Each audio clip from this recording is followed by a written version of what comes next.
2, 1, and go. Hello, I'd like to welcome you to the third in the series of Miami Do You Love Me lectures as part of the new two-year non-residential doctoral design program at FIU. The first session was about Mar-a-Lago and given by John Stewart. The second session was about Zaha in Miami and given by Patrick Schumacher, Talia Bush, and John Stewart again. This third session expands upon that second session and looks at the broader aspect of the contemporary architecture of Miami. And Miami has become a real hotspot for contemporary architecture over the past few years.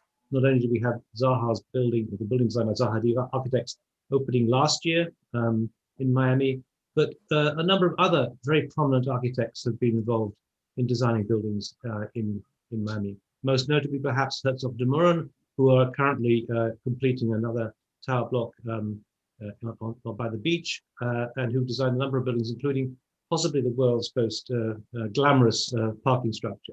So too, we've had buildings by Frank Gehry, by OMA, by Big, and so on.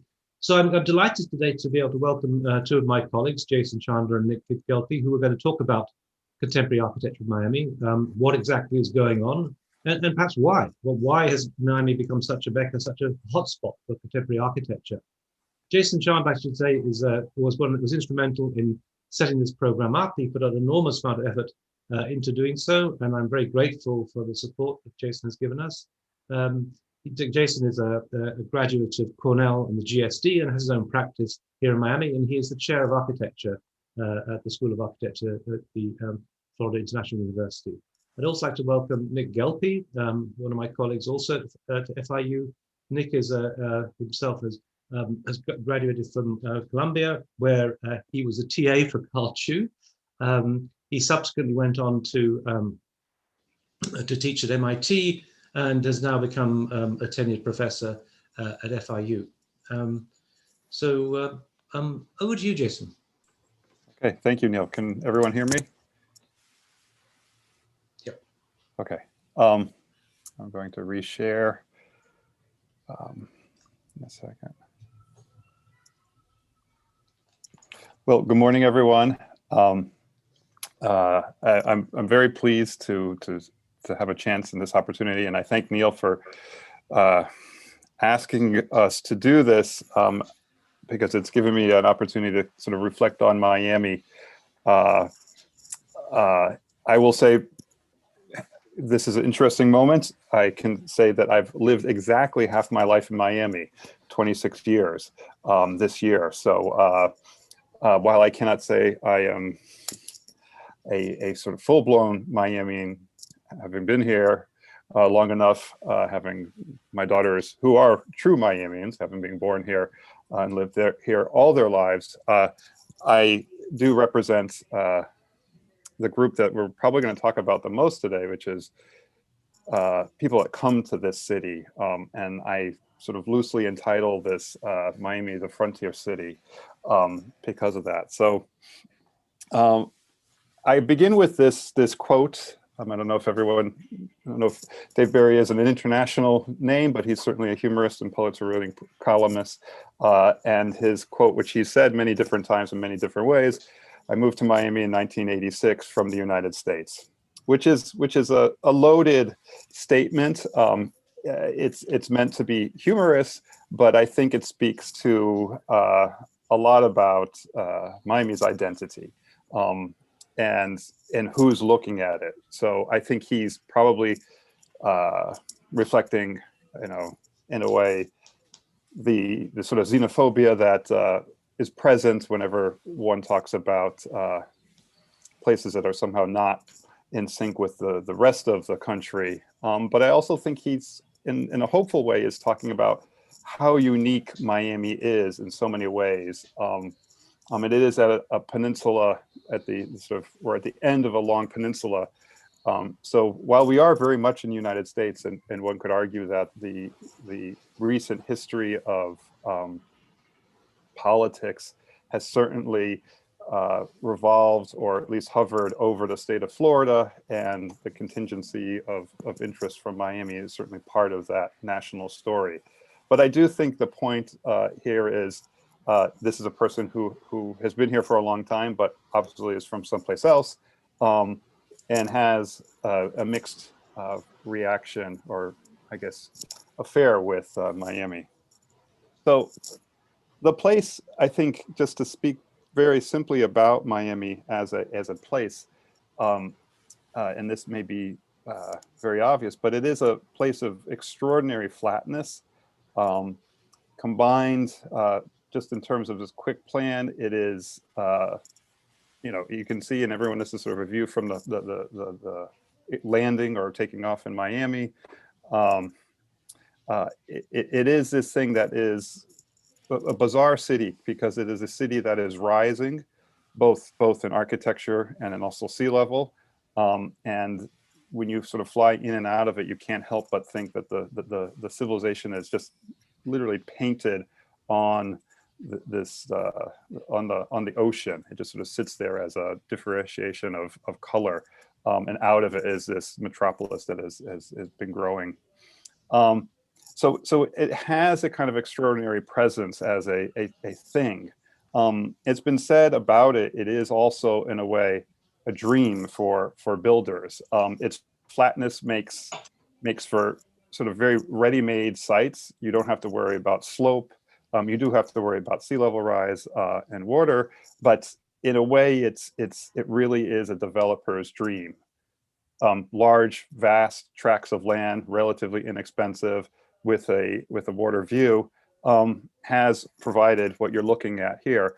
The other point of this is you're also looking at a kind of geological condition of the granite shelf that it runs north and south along the eastern coast of the Florida border, and that's why you get these nice, big, strong concrete buildings resting on, actually, in spite of its closeness to the water, really substantial ground, oddly enough. So having Neil ask, the question of, please talk about contemporary architecture, I had to pick a moment in time to begin. And this little lecture will probably leave a lot of things out, but I hope addresses the contemporary situation. And I pick 1983 as the moment where one could argue that there's a start of contemporary thinking about art and architecture. And it's an odd pair, or I guess triplet rather. And it is a moment of arrival for Jean-Claude and Christo, and the sort of infamous Philip Johnson.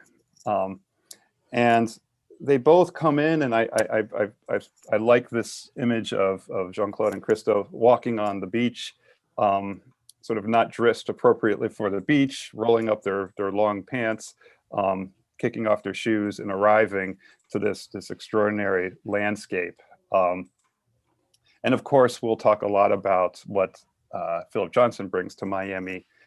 Here he is on the cover of Time magazine in a kind of hero pose, here to save the day and usher in a new architecture, particularly US architects. So Jean-Claude, they, and I'm sure you all know this world famous installation, Surrounded Islands, conceived of by Jean-Claude, executed together. An extraordinary story, and I would recommend, there's a very nice documentary on this project. The museum, the Paris Art Museum that Neil mentioned, just held a retrospective of this moment. And I think you can argue it many different ways, but I think it is an extraordinary project.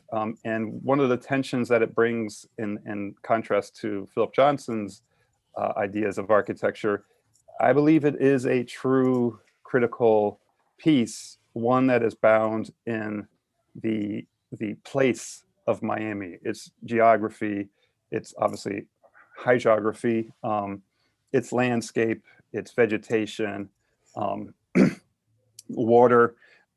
It relies on all the things that make it unique. And I think the work of Jean-Claude and Christo the tension that they produce is whenever they make that installation, the lens of observation, the sort of view of the place that they are engaging becomes all the more heightened, right? So whether it's covering the Reichstag or the Pont Neuf, and the Pont Neuf was a project they were doing with this, obviously the idea of covering and hiding something makes the thing itself more present. And I think that is what they're doing here with the landscape. An extraordinary piece, because oddly enough, it was in a way inaccessible. You really had to be in an airplane to really appreciate it. And it was also, I think, in a way, a very contemporary piece because it relied on media. It was actually very hard to see unless you were in a skyscraper. If you drove by and if you were a lowly pedestrian living in Miami, walking around, you would barely see it. It was there for 11 days. It was a blink, you don't miss it. But it is an extraordinary tale of a city going out of its way to engage the contemporary art scene to produce what we call here an art in public place. And I think this moment really is the beginning of Miami stepping onto the stage of the conversation, the world conversation about art. At the same time, Philip Johnson completes the Miami Cultural Arts Center.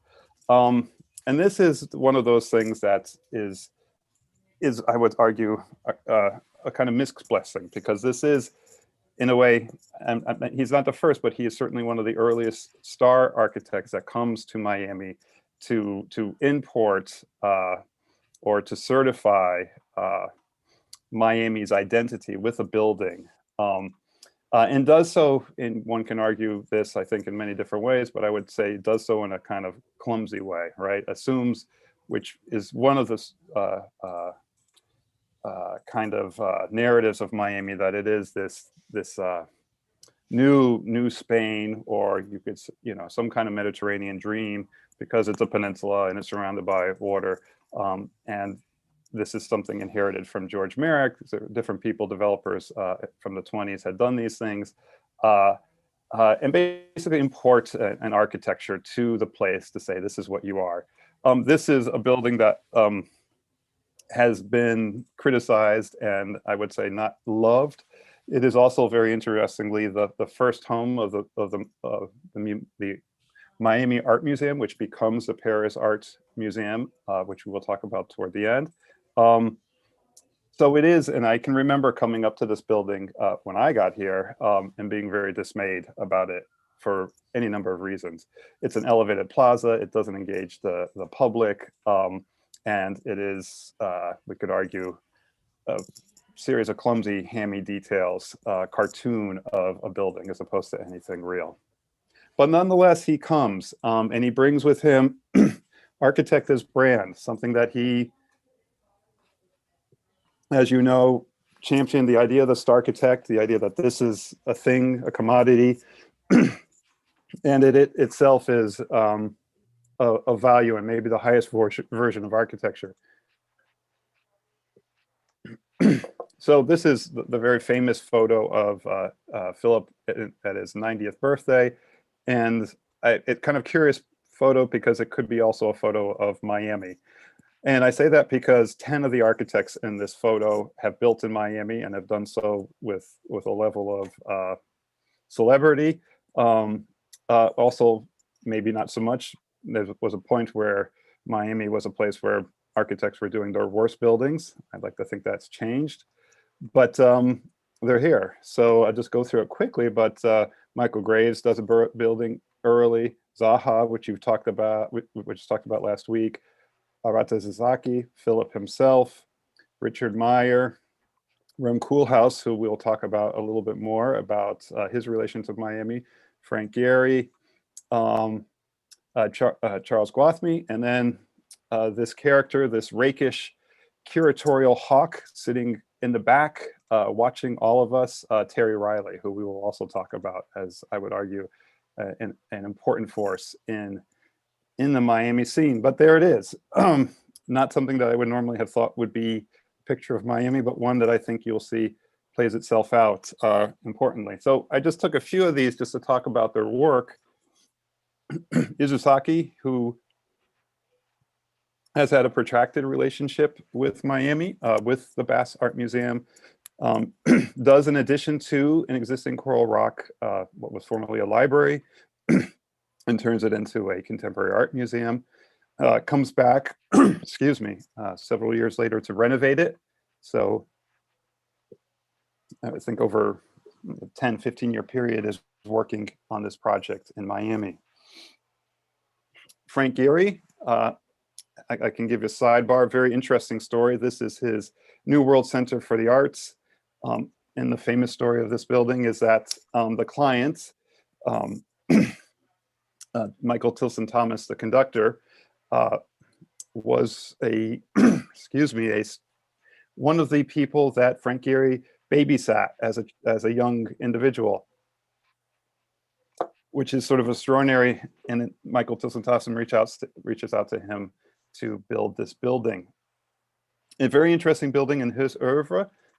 It is a kind of reverse of his typical building, which, if you think of Bilbao as a series of accumulation of objects coming together to form a whole, this is the reverse. It's a box with a series of objects embedded inside it. So you could attribute this to the hurricane codes and the strength of a building envelope that's needed to kind of put a building up.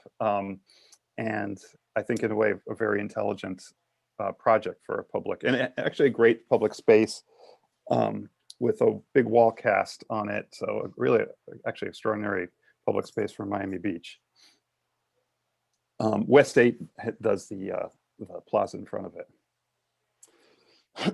Richard Meyer, who actually came to Florida much sooner than this. He did it in the 80s, a house in Palm Beach, but comes down recently and does the Surf Club, a super luxury, actually rather extraordinarily well-built Meyer building on the beach. Zaha, which we've all talked about, has a series of projects. The most celebrated is the 1000 Museum Tower, which we've talked about, which I always say is a kind of curious building.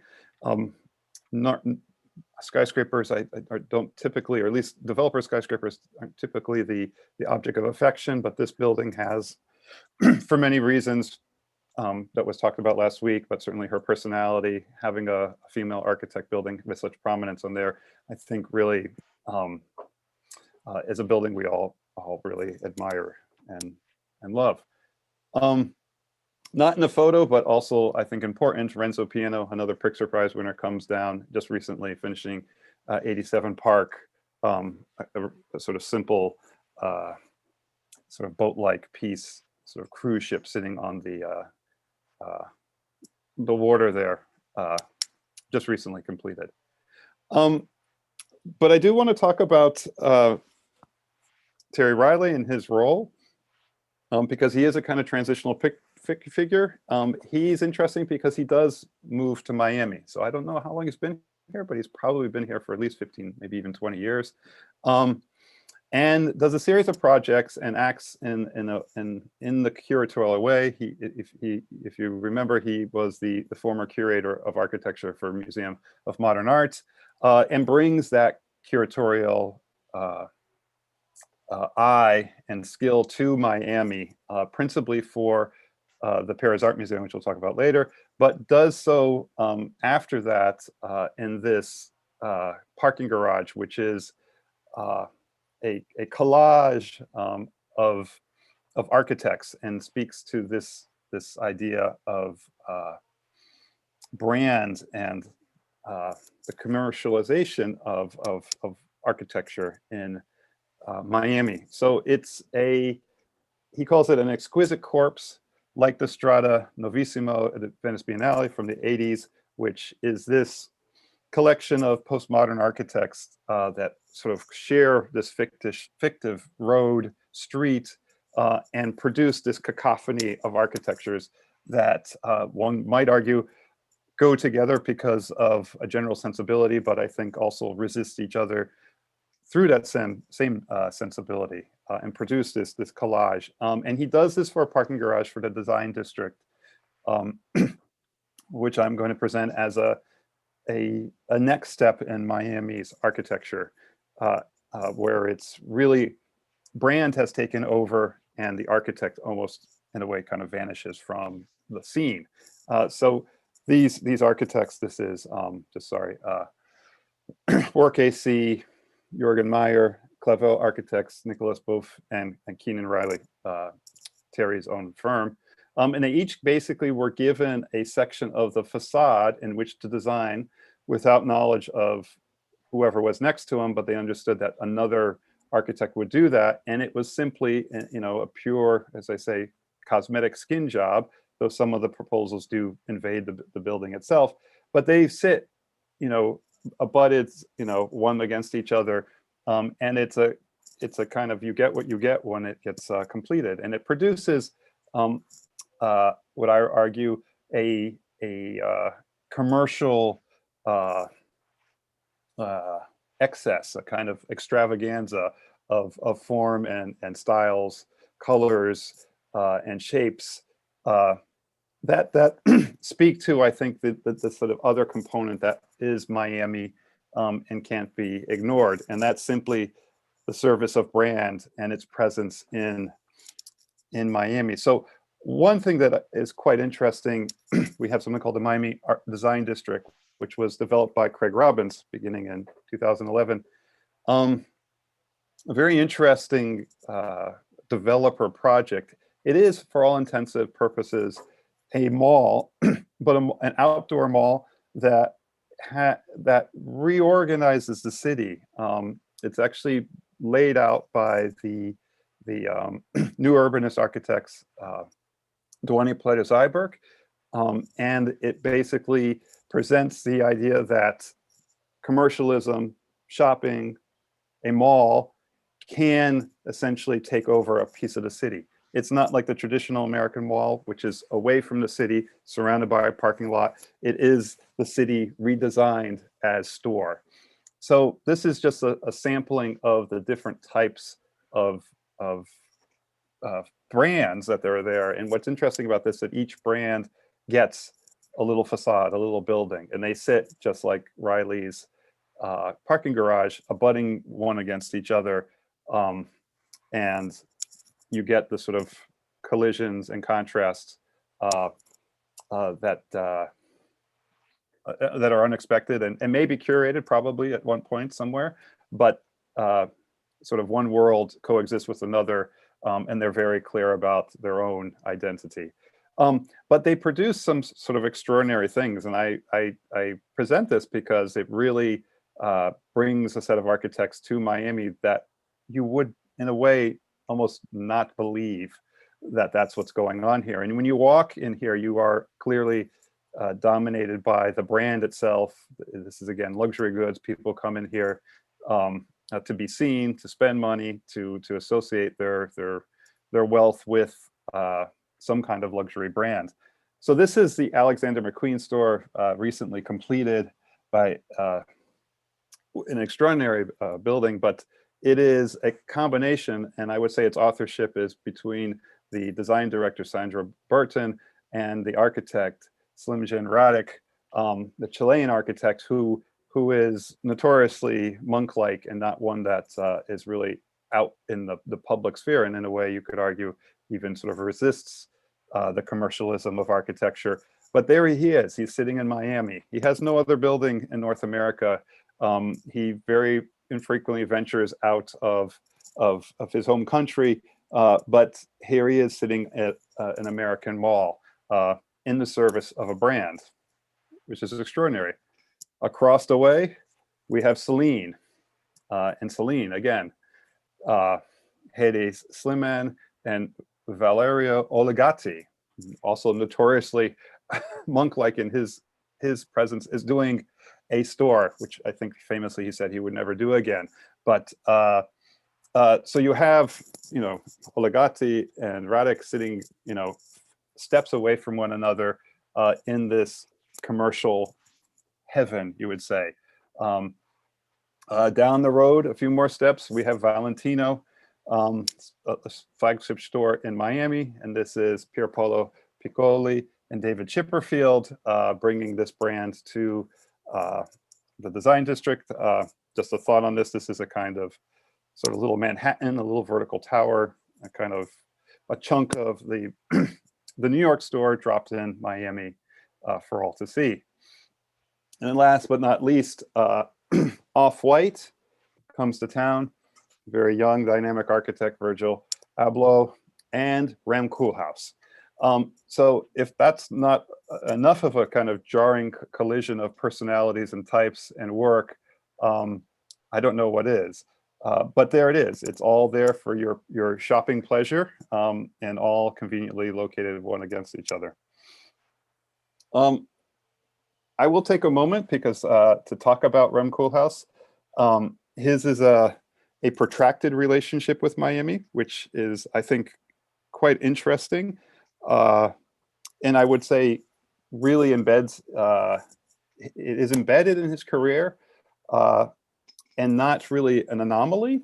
I think quite interestingly, one has to think, because of the sort of time in which he has engaged the city, many decades, has thought about it. And one could even argue that somehow Miami's commercialism may have trickled into his thesis of shopping, which he does with Prada. But he begins his work with this house, which is done in collaboration with Linda Spear, one of the partners of Arquitectonica, a very prominent Miami firm. This is the famous Pink House of the early 80s.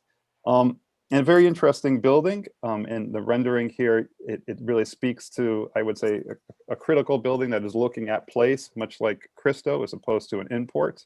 Though he does kind of straddle both of these lines. He is obviously a starchitect, you could say. And it's this collage, which I think also has some kind of continuities with the Strada Novissimo that we saw, that Reilly is looking at it. So in a way, very much embedded in its time as it relates to the currents of postmodernism of the early 80s, but also one could say is also about the place, right? Looking at landscape, both in terms of vegetation and the water. And then here it's two pictures of it. And I think the collage of the images, obviously the colors, you could argue these are cartoonish, but nonetheless, these bright colors have been vehicles of Miamiism, and certainly in the eyes of Arquitectonica, the architects that, in combination with the TV show Miami Vice, essentially telegraphed to the world a certain version of Miami. And it's a house for her parents. So there is also this relationship of these kind of sort of international families coming, snowbirds, the idea that Miami is this sort of resort town, a place of escapism, and maybe not really quite a real place. He comes back, and to quote him, to an experience, an almost Kafka-like experience for him. He is an invited architect for the Miami Performing Arts Center, which he does not win.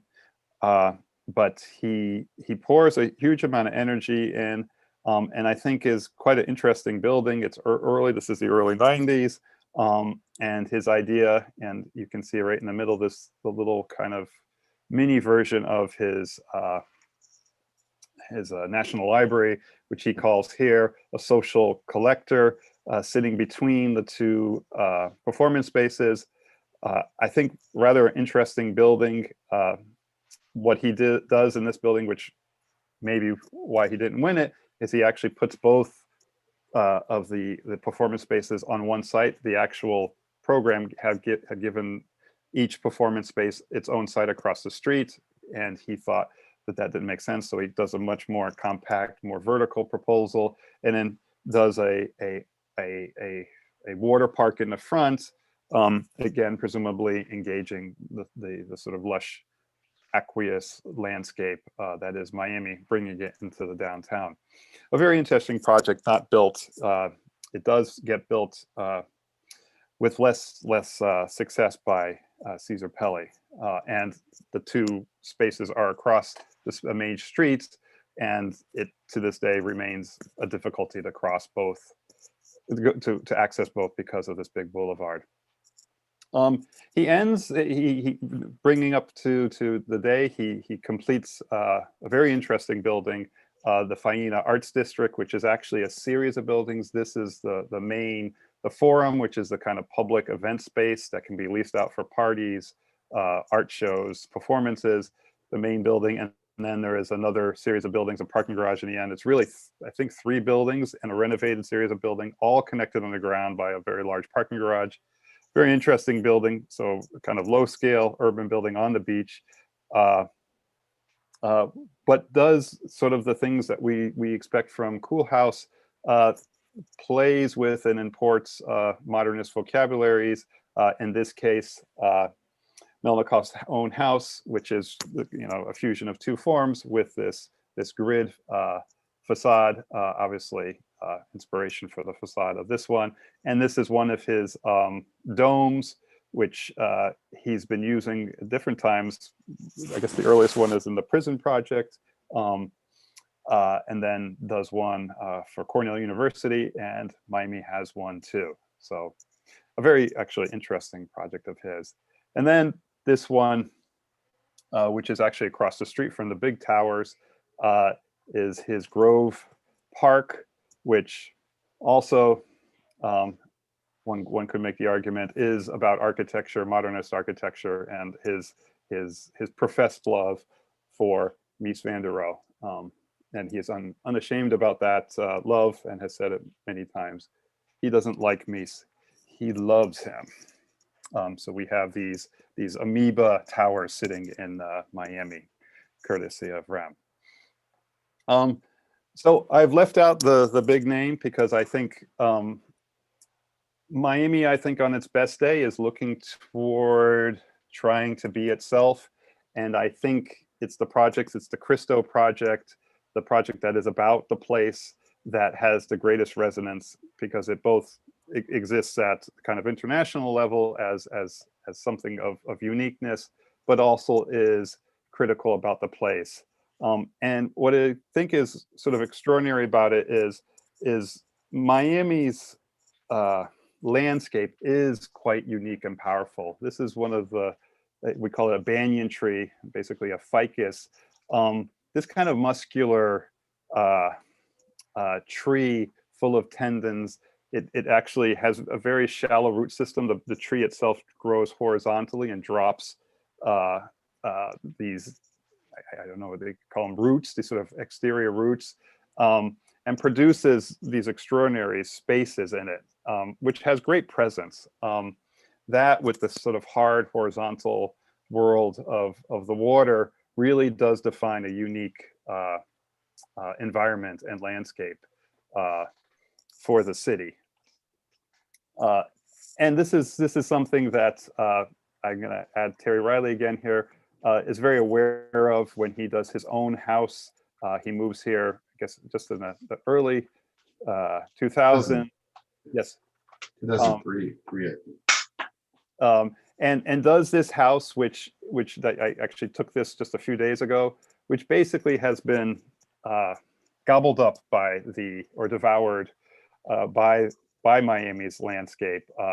Hot, humid, lots of sun. You plant something, it blooms, it grows aggressively, very fast, and has a tendency to overcome its structures.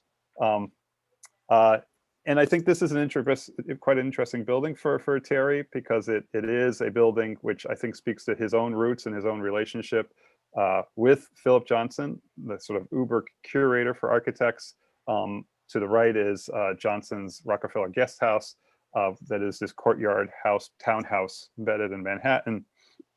And on the left is Terry's Tropical Paradise, which in many different iterations was presented as a sort of Miesian project, but I think ultimately, because of its materiality and its engagement with the landscape, really is very much a Miami project. And it's one that Jacques Herzog and Gehry de Meuron had visited before they started building here and admired quite a bit and used as a typology for one of their smaller housing projects.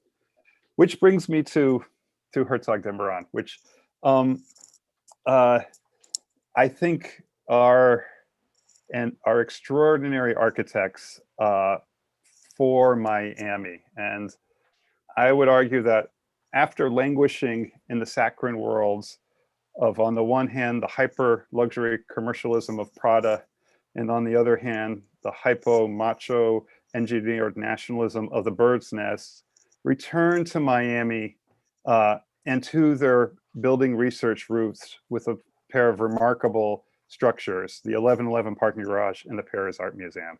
And this is an extraordinary building, which everyone knows about. But it is Miami, and also simultaneously a critical piece of modern architecture. And again, it's the combination of the Maison Domino with the car not stuck at the bottom at the pilotis, but invading the entire thing. So it is this kind of extraordinary raw structure. Miami is a concrete town. We've got lots of sand sitting right here. We have huge concrete plants. So it is a material of the place. And here, what I like about it, it's presented in its sort of most muscular form and unadorned. So celebrating the sort of materiality of the place. And while obviously a highly rationalized, abstracted thing, has a tendency to have I would say, a kind of geological inevitability about it on its site. Just sort of sits there,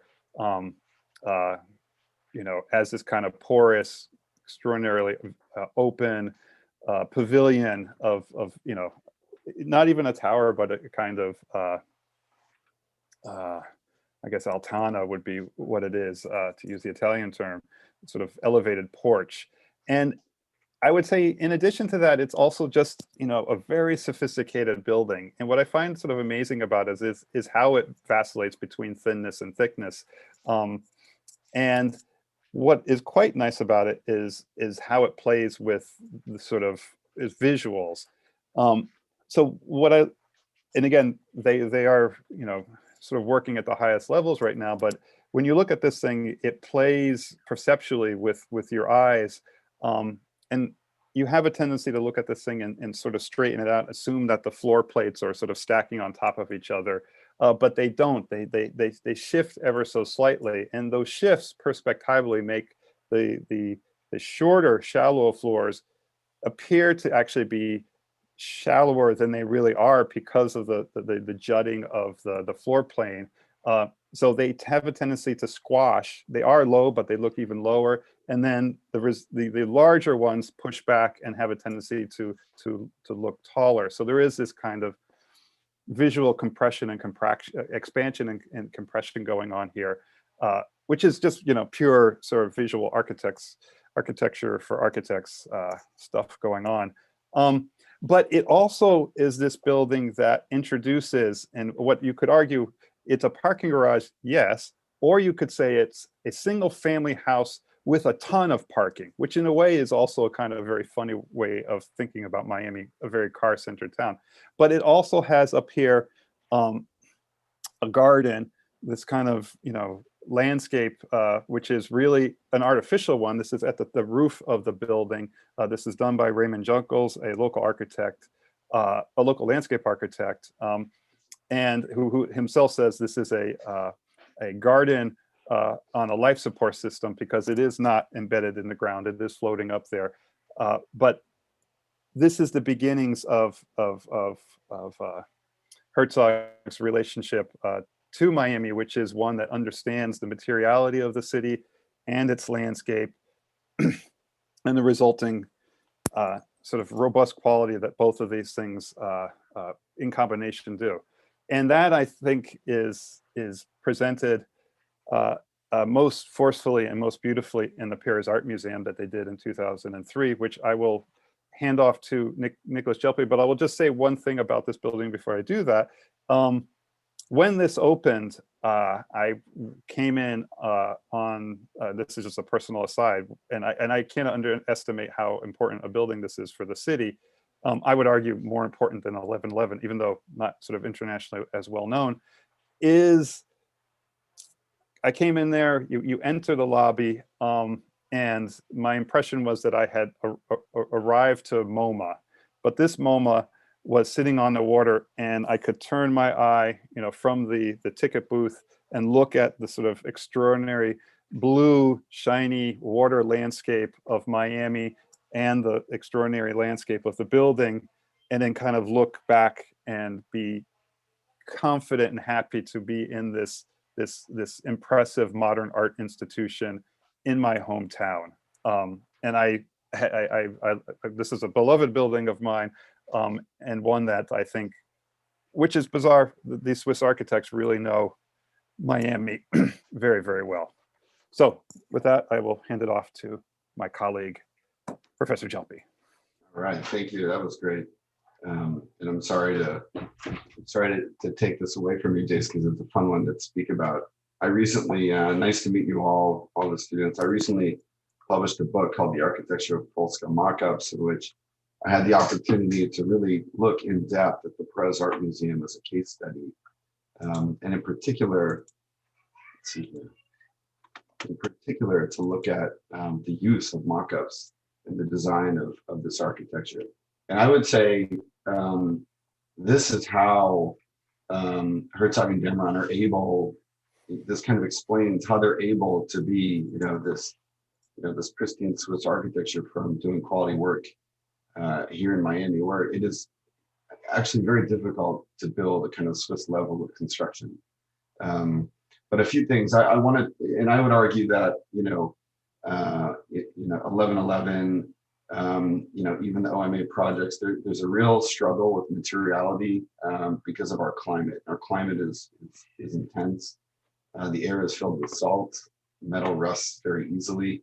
And so I want to take you some of the extraordinary measures that they had to go through to actually pull this off as a way of looking behind the scenes. And then in addition, I was going to follow it up with a house that I recently completed. I've now lived in Miami 9 years, almost a quarter of my life. But I arrived while this building was still under construction, and I knew the photographer, one of the professional photographers who would go every week and document construction. And I had the opportunity to visit it and kind of witness it firsthand. Obviously, when this building first came out, everybody said, there's no building like this. In a way, they were right. They said there's no building like this here in Miami. For one thing, a little bit of history. Terry Reilly, who Jason Chandler mentioned, was the director of the Miami Art Museum at the time. And he really brought in Herzog and de Meuron to design this new museum. Their initial scheme was a tower. So actually, it would have looked like a lower tower. But Terry is somewhat responsible for steering the project in this direction. It was going to be a kind of what they initially described as an icon for the city, a cultural icon. And Terry said, we have a lot of icons, and he kind of pushed them into a different direction. And what's remarkable about this building, what I love about it, which really reminds me of MoMA in New York, is the degree of outdoor space. You can visit the Perez Art Museum. You can basically be on a very large porch. They call it a very large wraparound porch in the shade. And I would say those are the things that are kind of necessary to really enjoy our climate and be outdoors. So you can actually visit the Perez without going to the gallery.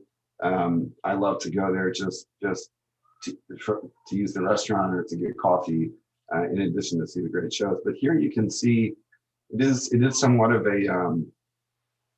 a building that's suspended above the ground, right? This is right on the shore of Biscayne Bay. You see this kind of shade trellis structure up above. And I put a photo here of Paul Rudolph's umbrella house from Sarasota. There's I think there's an unmistakable reference to this here. And I think this, Jason, I forget, is this like a 1958 house or something like that? Something like that, right? Yeah. Part of the Sarasota school. But an amazing house, right? With this pool, it's about the simple box in the pool and bathing the pool in light, and you have a similar kind of thing happening here.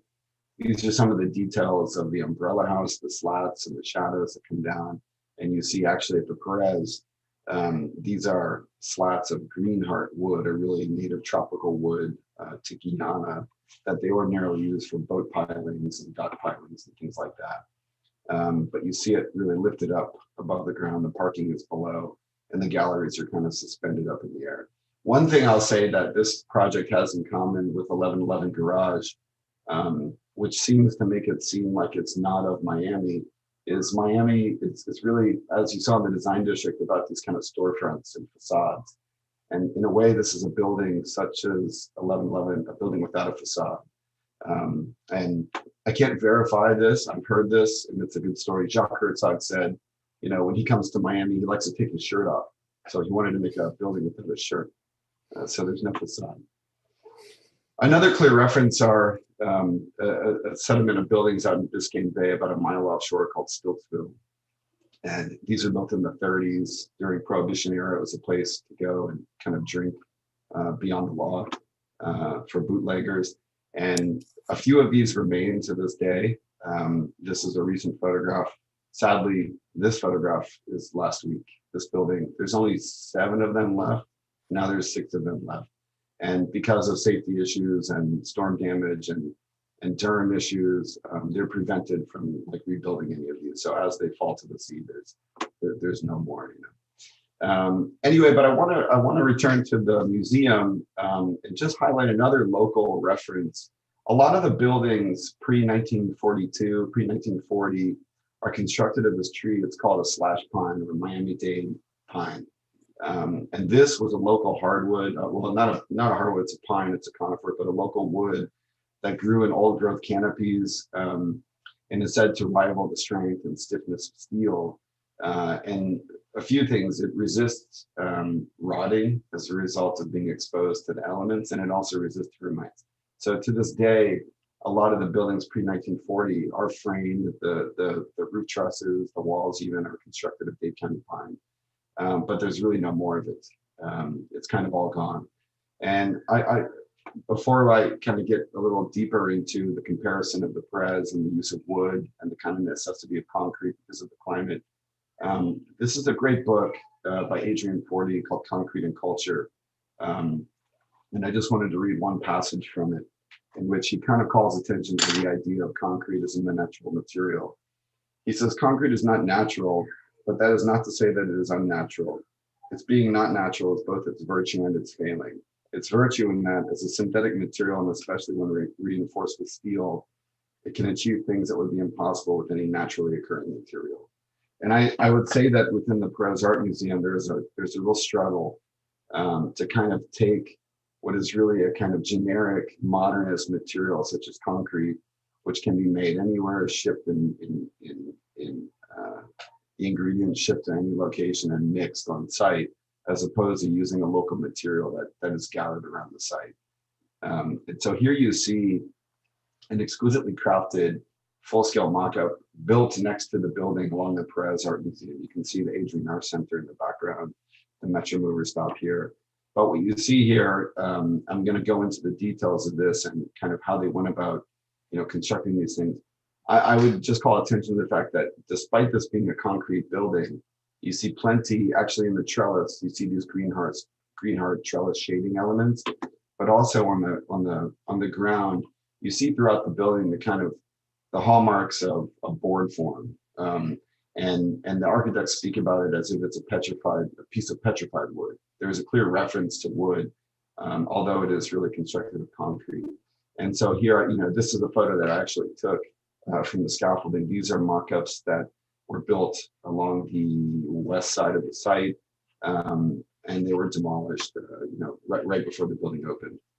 One additional thing I'll say is that I just want to, you know, this comes from a book about mock-ups, and you know, we'll talk a little bit more about that later. But just to call, this is a chart that I put together with the architects showing the kind of wide, you know, and rigorous use of mock-ups throughout the construction process. Ordinarily, we might think that we would build mock-ups at the beginning, but they are constantly, you know, building full-scale representations to solve certain issues of tectonics and building throughout the entire project schedule. So, you know, the building opens here right before 2014. They're still constructing mock-ups on site to figure some things out. This is the first image one of the first renderings that Herzog de Meuron published. This was a model that they built. And what you can see here, a few things. The overall form is consistent, but if you look at the envelope, the concrete envelope of the galleries, which seem to hover above the ground, the galleries here were proposed to be made of precast planks of concrete.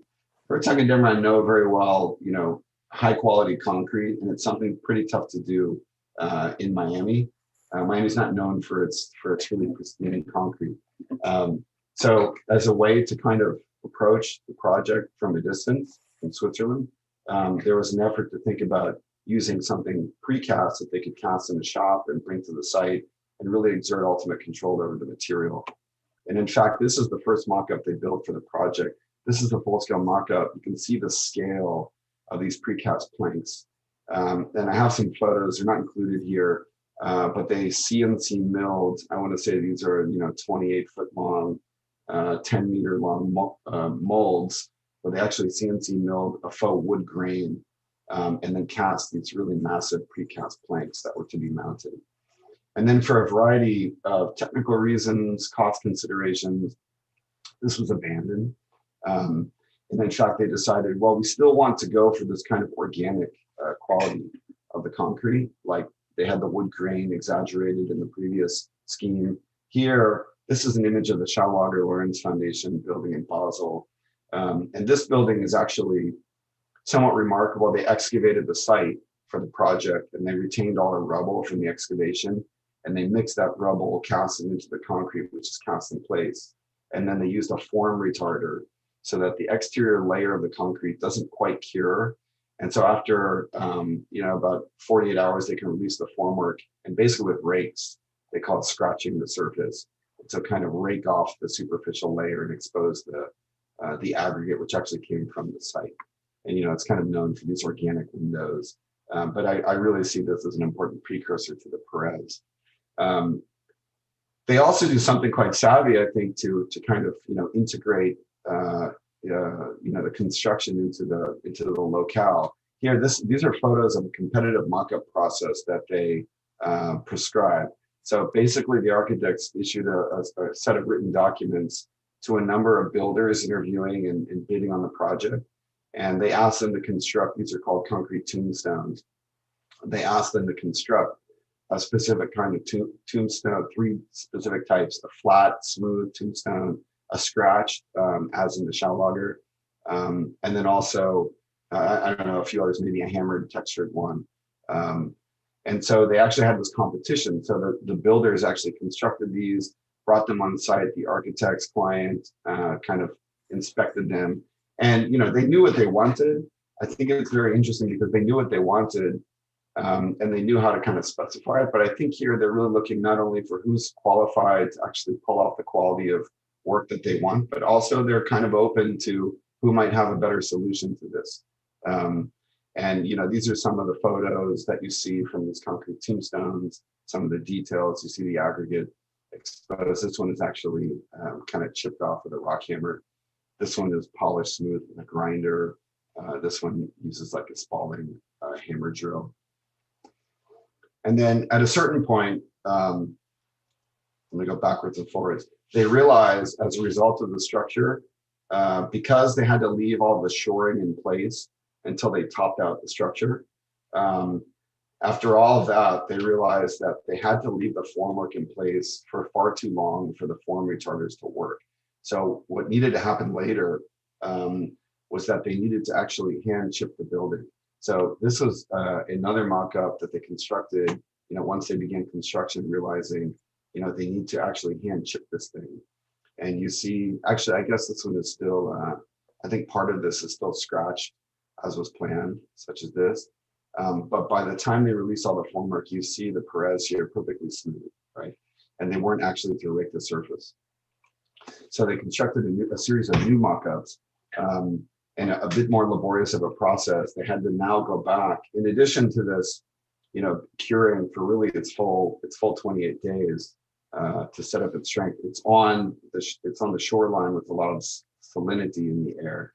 So they also put things such as blast furnace slag into the concrete, something the concrete additive they use for bridges and infrastructure to make a super hard form of concrete, less pervious to the saltwater air to protect the reinforcing.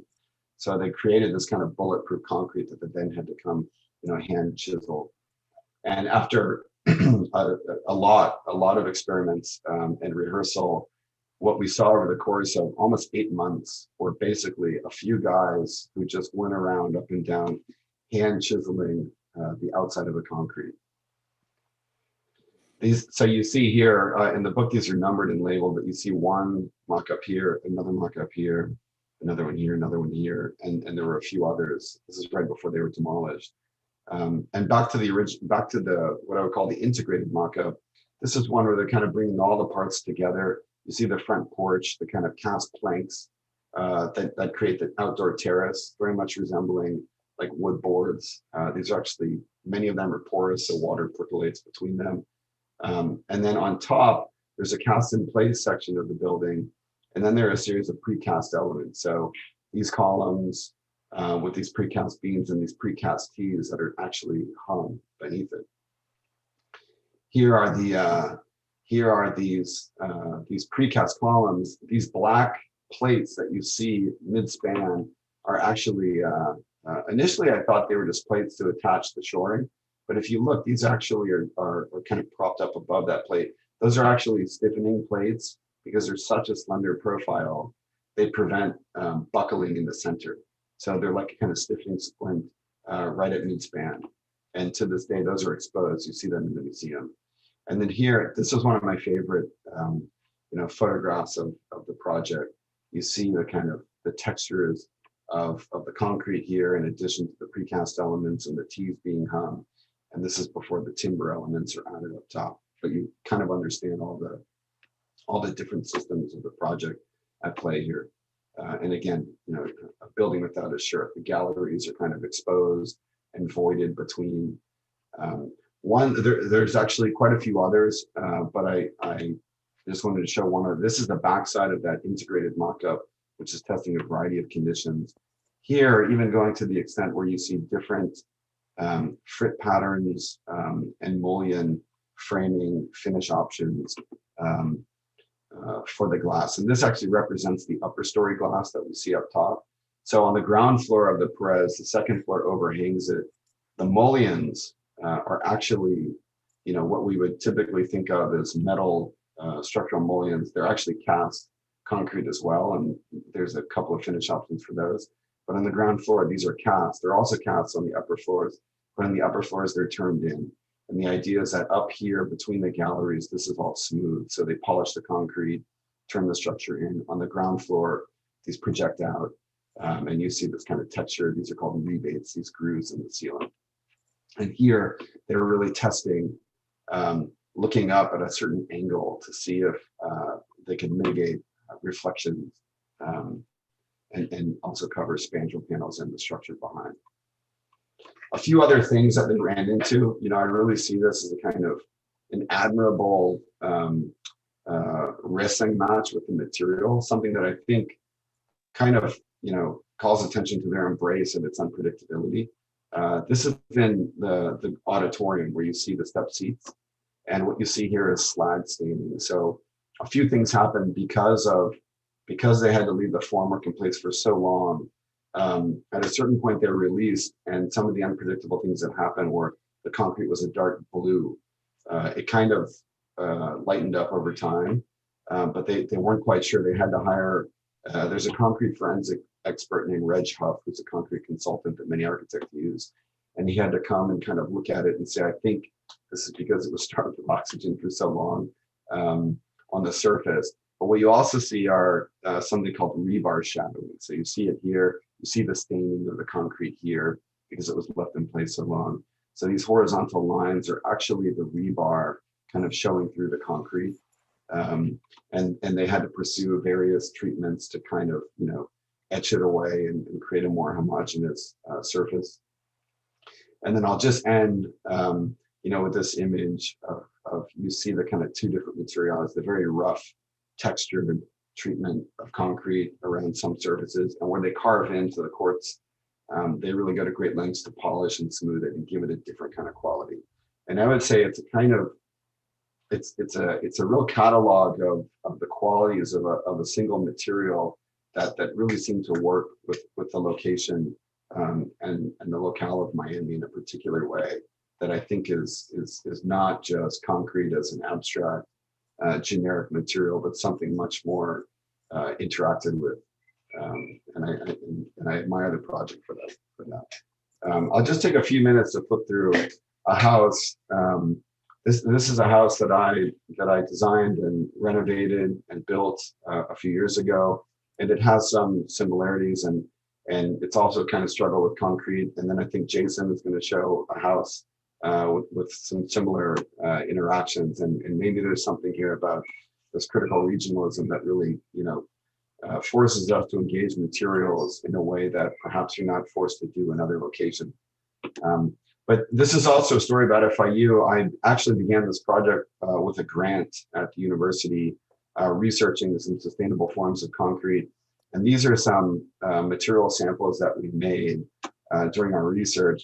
This is a hybrid form of concrete where instead of casting gravel, which is very heavy and has a high carbon footprint to we don't really have gravel here in Miami. We have limestone, crushed limestone. So river rock, things like that need to be shipped here. We were actually looking for a more sustainable form of concrete where we cast wood into the concrete, mineralized wood. And so there's a kind of petrification of concrete in these studies as well. This is an old 1962 house. The house ended here where this roof jog is, and we added about 400 square feet to it. And we clad the south facade with panels made of this wood constituted concrete. That the wood acts like a kind of insulating skin, but the story of the concrete comes from this tree.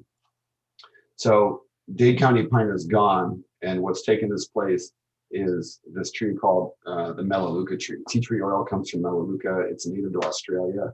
But what you see, these are aerial photos of the Everglades, and it shows how Melaleuca has kind of taken over portions of the Everglades, growing in really dense stands. It effectively chokes out all the native flora and fauna of the Everglades, and it was scattered by aircraft by the Army Corps of Engineers very early, like in the 50s, to help dry up canal beds and aid in drainage of the Everglades and firm up, shorelines for canals and whatnot. But it's sort of quickly become a big environmental nuisance. So we received, thousands of pounds of chipped and mineralized Melaleuca wood chips. These are some of the things that we experimented with. These are compression cylinders. We like the texture, but we also evaluated, strength and texture based on, unique recipes and combinations of material. Here you can see it in a compression cylinder lab. And, typical structural concrete is 3,000 to 5,000 PSI. But we found in our research, we could get this as high as like 1,500 PSI. Not quite as strong to be columns or beams, but we realized we don't need 3,000 PSI everywhere. And so we cast these large chunks and we cut it and exposed the wood and the interior. And then we did a variety of formula testing, empirical testing, where we starved it of water and started to kind of fine tune a custom mix for this material. And then we had the opportunity to do the addition to this house. This is the current site plan. And this diagram here on the bottom, this axon, shows what we added to the house. So initially the house was like a kind of fishhook J shape. And we extended it to create a really deep courtyard house. This is a model we built of what we were adding to the existing house, leaving everything else out. And here you can see from this line, we added this on. So to enter the house, you walk down this deep courtyard and kind of enter it at the front through the back. Yeah. These are some views of the courtyard looking out from the front door to the courtyard. Incidentally, this is not fog. This was like a smoky day because of a wildfire in the Everglades. This is looking up the courtyard towards the front door. And so you see, this is the new addition clad in these concrete tiles. And this is the kind of historic garage of the 1962 house. And on this backside, we didn't want to, really call attention to the joint between new and old. So we clad over it and to insulate really all the southern exposure of the house. And we coordinated the openings of the windows with the modularity of the tiles. The entire house is on a 24-inch grid. But you see in the morning, you get these great shadows that kind of strike it horizontally. The house really faces due east. So in the morning, the sun really glances it. These are some of the molds that we, fabricated and experimented with panels. And then we had to actually find a local precaster to make these for us. And many did not want to take it on. As soon as they found out there was like an unconventional ingredient in it, they really didn't want any part of it. But we finally found one in Hollywood, Florida, and using their equipment, we fine-tuned the mix and made many more molds. This is the master mold that we CNC milled and brought to them, and you can see the kind of texture from the CNC milling machine, from the tool that we used. This is the back of it. And then we just had 4 different types. It's hung in a pretty typical precast detail. These are all the tiles delivered to the site. And basically it's hung on clips and tied back to the wall with corrugated brick ties. And then the wall section, we tried to, call attention to the exterior layer by having some low windows that line up with the grid at the floor, some ordinary furniture height windows, and then taller ones in the addition. So you see, this is a model of the new addition that we added. This is a photo from the outside, and these were the wall sections. So we get a thicker wall section. We made an attempt to kind of bring the softness of the material to the interior of the house. So inside this room, you see the medium height, the tall window, and the low window. And then each room, we plugged in a kind of a built-in desk for each of the 3 bedrooms. We have 3 bedrooms here. This one is a rounded corner. This one comes into the diagonal following the sun angle. And this one rounds, and there's a little vanity. And then last is this kitchen window. Some photos of those. And this is basically where I'll end. It's a deep courtyard. It's glass here, but it still creates some kind of privacy through its depth. So only when you're kind of standing dead on do you see all the way to the front door. Anyway, I'll end it there and let Jason take it back and look at his concrete exploration and then return. Thanks, Nick. So I just wanted to add to the next conversation and also pitch his book, which is amazing. And I would even say that you'll see his influence in Mockups has even trickled its way over to me in my work. So I do appreciate his efforts. And the house is great. I love the house. It's beautiful. And if you can come, it is one of those places where you definitely want to fondle the walls. They really are tactile and really quite intriguing. So yeah, I also wanted to say one last thing about Pam, and Nick mentioned it, is that Herzog de Meuron in their monograph, I think uniquely, I looked at a couple and I didn't see it, really do call out Terry Reilly as the force behind the Paris Art Museum. And I'll just add with the anecdote, I think it's Ralph Simmons. What's the curator's, the director's name? At the moment? Yeah. Simmons, what's his first name? I gave Franklin Simmons. Yeah. He had presented, Christine Biswacker had come back. She was the project architect for the PAM, and he had said, as far as introduction, that the old museum, which was housed in the Philip Johnson building, had 50,000 visitors a year, but since the PAM had opened, they were averaging about 350,000 visitors a year. So I kind of later I said, Franklin, I don't believe your statistics. And he kind of looked at me and sort of goes, what? I said, there's no way 50,000 people went to the first museum.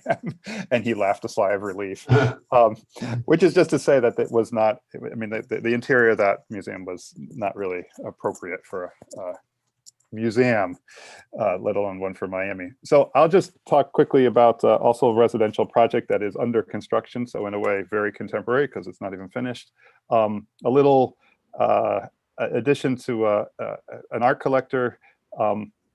And this is sort of the scheme where the existing house is this sort of simple gabled roof house, sort of horizontally disposed with a rather nice corner porch, which is sort of the perfect Miami space where you can have a screen porch open to hang out basically most of the year, except when it gets really humid. So our addition was just to be a sort of contrast to that, a sort of vertical tower, and it's on the back. And the photo that I've been showing throughout the presentation of that banyan tree is actually in this client's backyard right next to our building. So this is, again, that extraordinary landscape. An interesting little house. It has two frontages. Another reason why the kind of collision of the two architectures may be appropriate.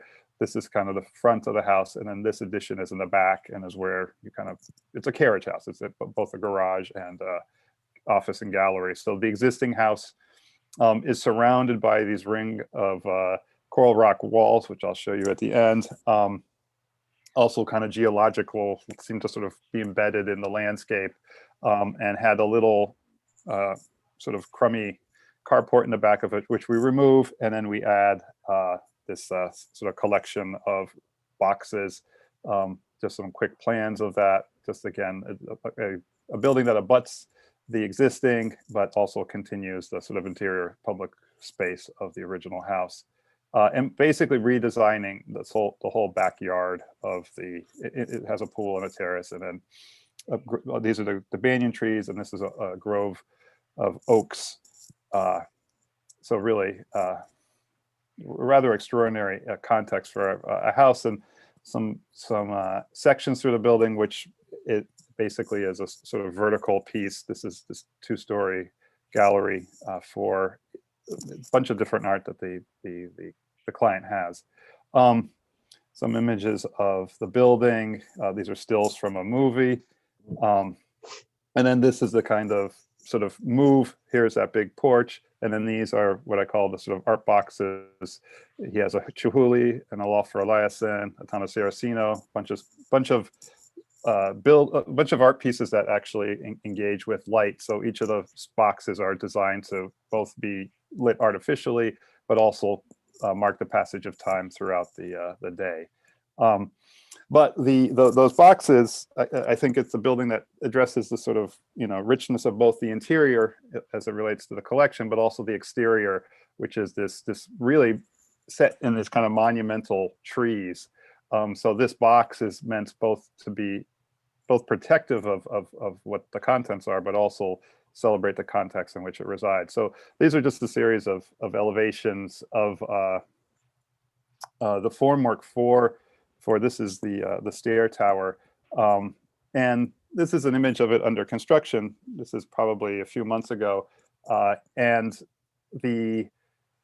I like to say that, and Nick had said it, the sort of unpredictable quality of concrete, even though this is a very small little building, the sort of armature, the formwork is this extraordinary structure in itself, and itself I find quite beautiful, but it really is sort of holding this caged tiger of the concrete, because obviously it's heaviest and most wild right when it's poured. So this absurdly over-structured moment, which seems to, once it's taken apart, just vanish, and the thing has a sort of serene quality of sitting there, but does have a tendency to look like this something is being caged in there that doesn't want to get out. We should be protected from it. So a bunch of samples of how we did this. We got this very smooth plywood as the formwork, and put a series of grooves in it with the idea that they would produce projections, light projections or reveals. And again, to Nate's point, it's such a wild thing that we had to experiment with how long the formworks were in place, how to take them off.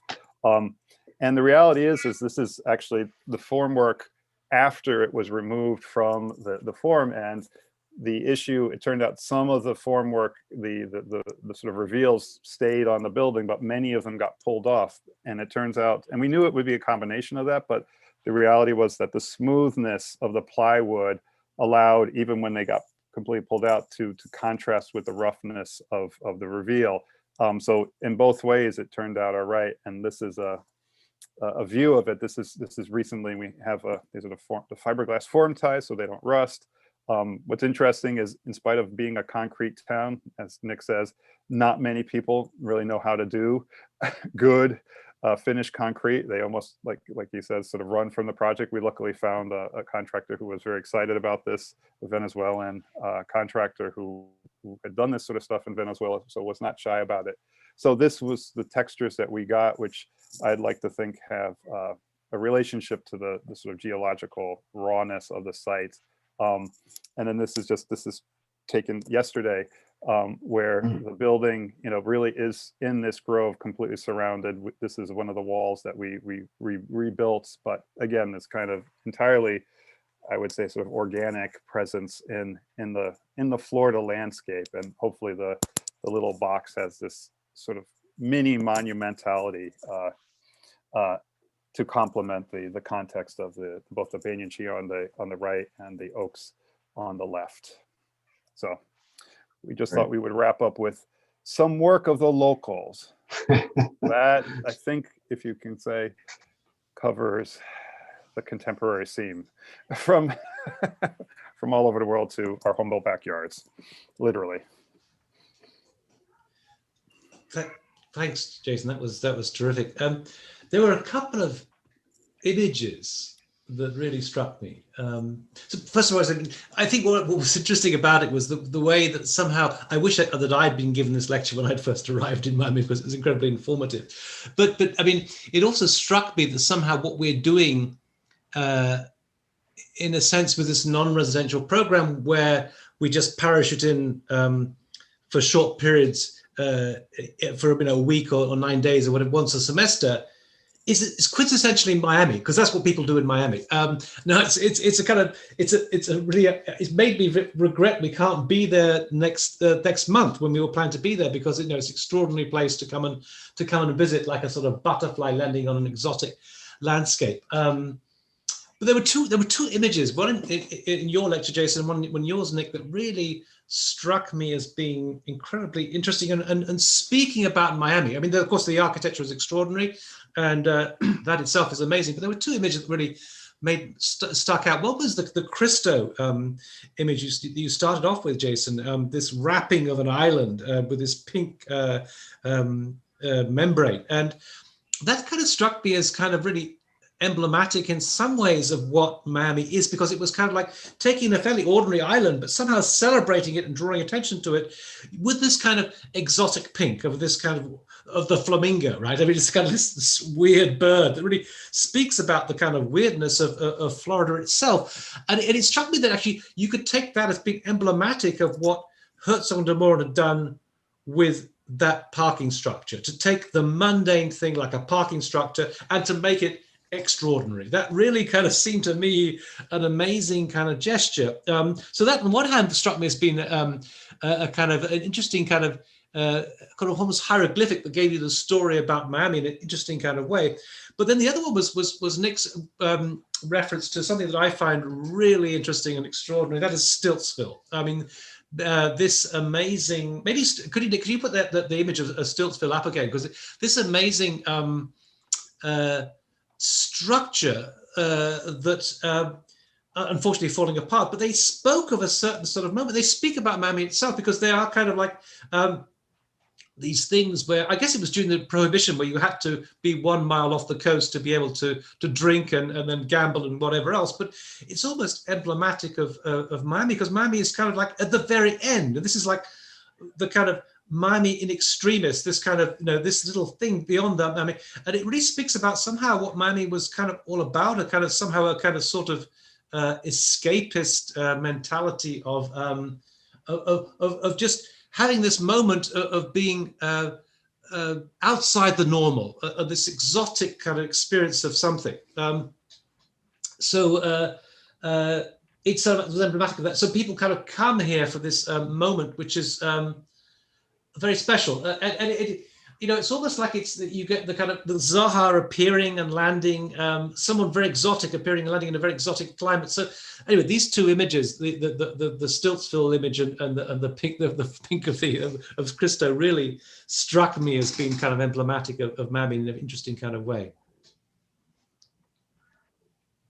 Yeah, no, I mean, with your charge, I had to kind of figure out what a start was. And we just had the retrospective of their work, and Christo actually did come. I got his signature. Me too. I think Nick did too. We all went there.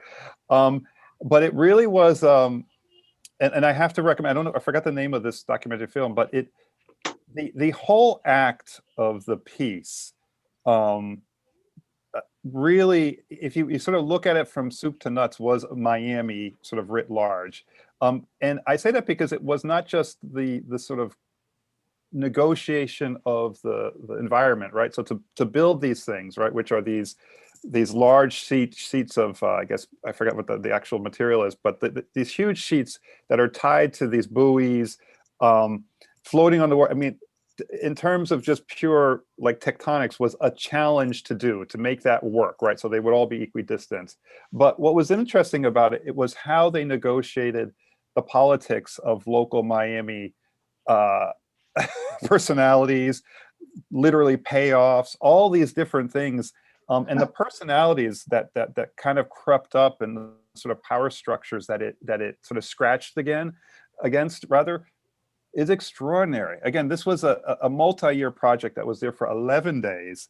It was built with community people, like people volunteered to do it. You know, you had these kids, you know, the very 70s, sort of early 80s, with their jean shorts dragging this stuff out into the bay.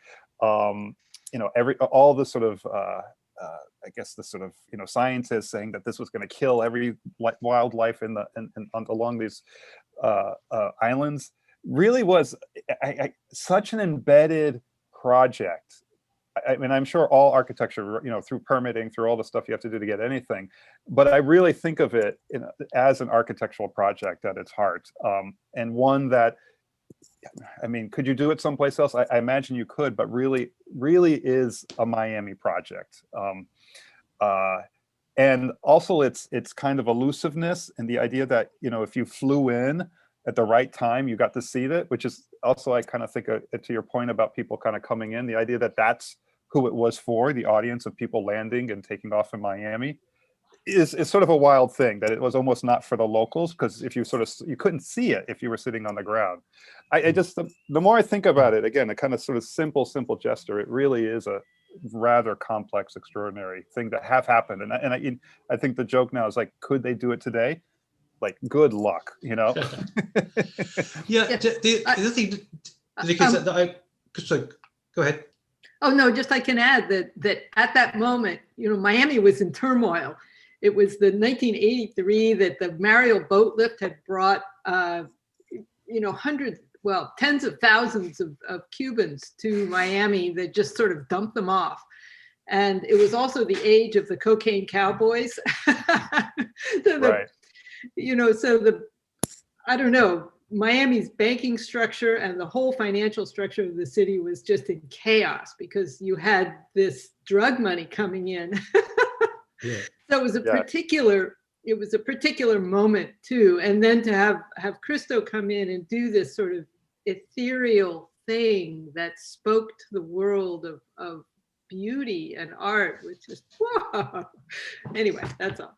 Yeah, just one thing, Nick, I was just looking at this picture. What I meant to say was actually that the Calvert Club, or these kind of people all here on this thing, it kind of reminded me of that photograph of those architects, you know, together in that room, and Rem resolutely refusing to wear a bow tie, you know, but this kind of this collection, but also in some way that kind of the exquisite corpse facade, where all these architects had also come together. So that's why I felt this image was somehow also very representative in a kind of weird way of Miami. But you know, both the projects you reference, you know, they're kind of Miami's visionary architecture, in that there's no ground, they're on the water. Jason's engages the shoreline, but you know what's so amazing? There's no grid, there's no parcels. I think that's part of the reason you can't do this now. You can't touch the seabed, you can't mess up the grass, and these things are just, you know, they're from a past time. You can't even manipulate the shoreline now. maybe we could try and bring in our DDES candidates and to sort of comment on these things, because it's extraordinary lectures. Thank you so much. I learned so much out of this, but very thought-provoking as well.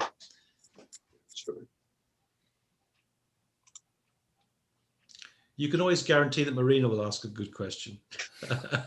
No pressure, Marina. No pressure. Yeah, hello. Thank you for your great presentation. It was super interesting. I learned a lot about what you show us, and more. Yeah, I was interested too in this kind of pink or pretty cuteness as a brand in a way of Miami, and also maybe my question is like I found like this tension between these two things in a way, like the bottom up process of the brand.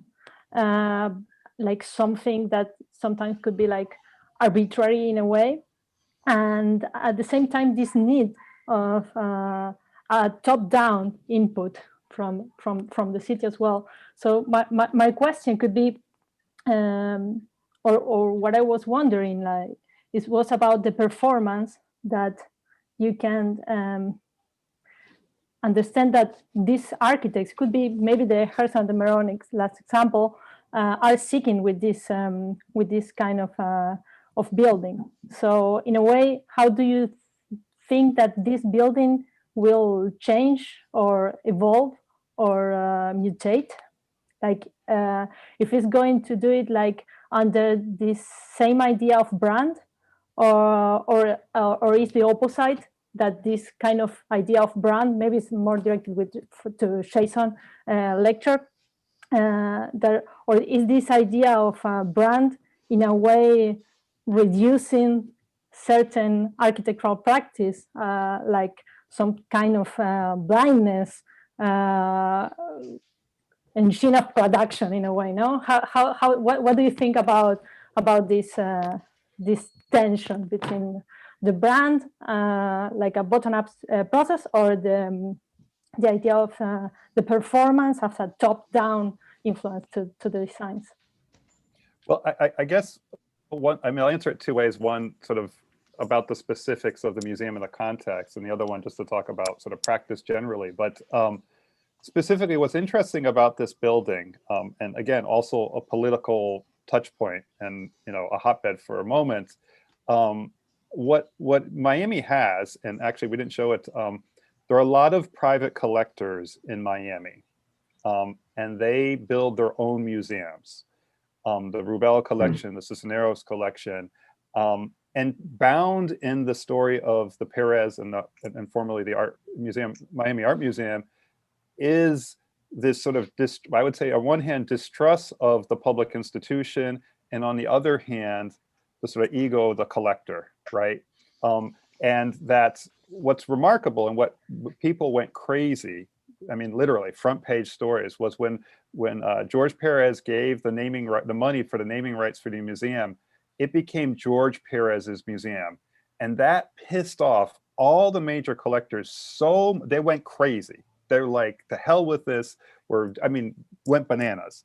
And I think this issue of brand was part of that, because this guy got his name on the building, and no one else did, but he played by the rules. He paid whatever it was. And so when you go to Miami, what's interesting is it is a place of small museums. All these little museums have popped up.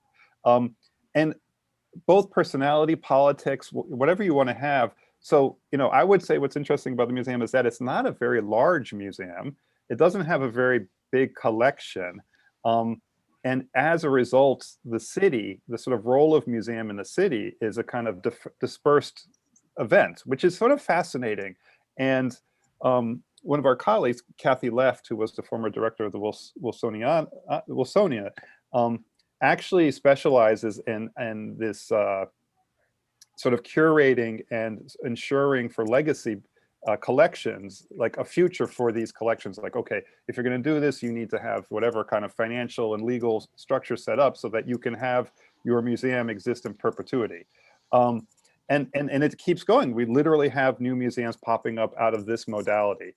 So the museum, which I think is, I would argue, a kind of anti-brand, to your point, is also understood as that thing which is fundamentally branded, which I don't think was ever the intention of Herzog de Meuron, as one person's thing, which is, of course, very bizarre. But again, that's the reality of it. Now, as it relates to, I would say, Herzog's sort of a clever slipperiness, right? I think the point of the performance, right? The kind of the wow of the Herzog building is how clever and rooted they can behave, and they do it over and over. They don't always do it. They have a few hiccups, but they certainly did it here. And I also add that they've done about 3 or 4 other buildings, which I didn't mention, which are good and nice buildings, but they haven't hit it the way they hit it with these. But the 1111, what was remarkable is how fast it did become a brand, right? It became this kind of, all of a sudden, like the parking garage was a Miami phenomena, and Herzog had managed to capitalize on it. Like, there was, I'm sure people were doing, they're doing lots of parking garages, but until they hit that one, like it was somehow not an acknowledged building type of real architectural power. So I think, to your point, that's why I present that way. I think the sort of the condition of brand, where it arises is very interesting in this city. Yeah, I think, Jason, that was a great question. Thank you. I think that's an absolutely fascinating thing. I noticed this actually in China. When I first went there, I was amazed by the fact they had Rem and Zaha and all these people kind of brought in. I thought this is fantastic. There's this inspired, commissioners of architecture. But then I began to realize that really what they represented was brands. Zaha was like Gucci. It was literally like that. And I think what you have here is interesting, because the way you presented that particular project, where it was certain architects for certain brands, they really actually were teaming them up. And so you got the architect as brand in a very literal way, which I thought was completely fascinating. And I also thought, because going back to our lecture last week, when Claudia was talking about Zaha's parking garage that didn't actually go ahead, right? But it was almost like, Herzog de Meuron had done one, so Zaha was going to do one. It was almost like you were competing. It was like brand against brand, and architect became the brand. So I think that's a really super interesting metaphor for the whole thing, the idea of architect as brand. Yeah, well, it's also such a developer's town. And there's a constant struggle. A developer wants, part of this idea of like parachuting in is that, actually Tara Reilly told me this, that the local architects, they all get beat up by the developers to basically do the same building over and over.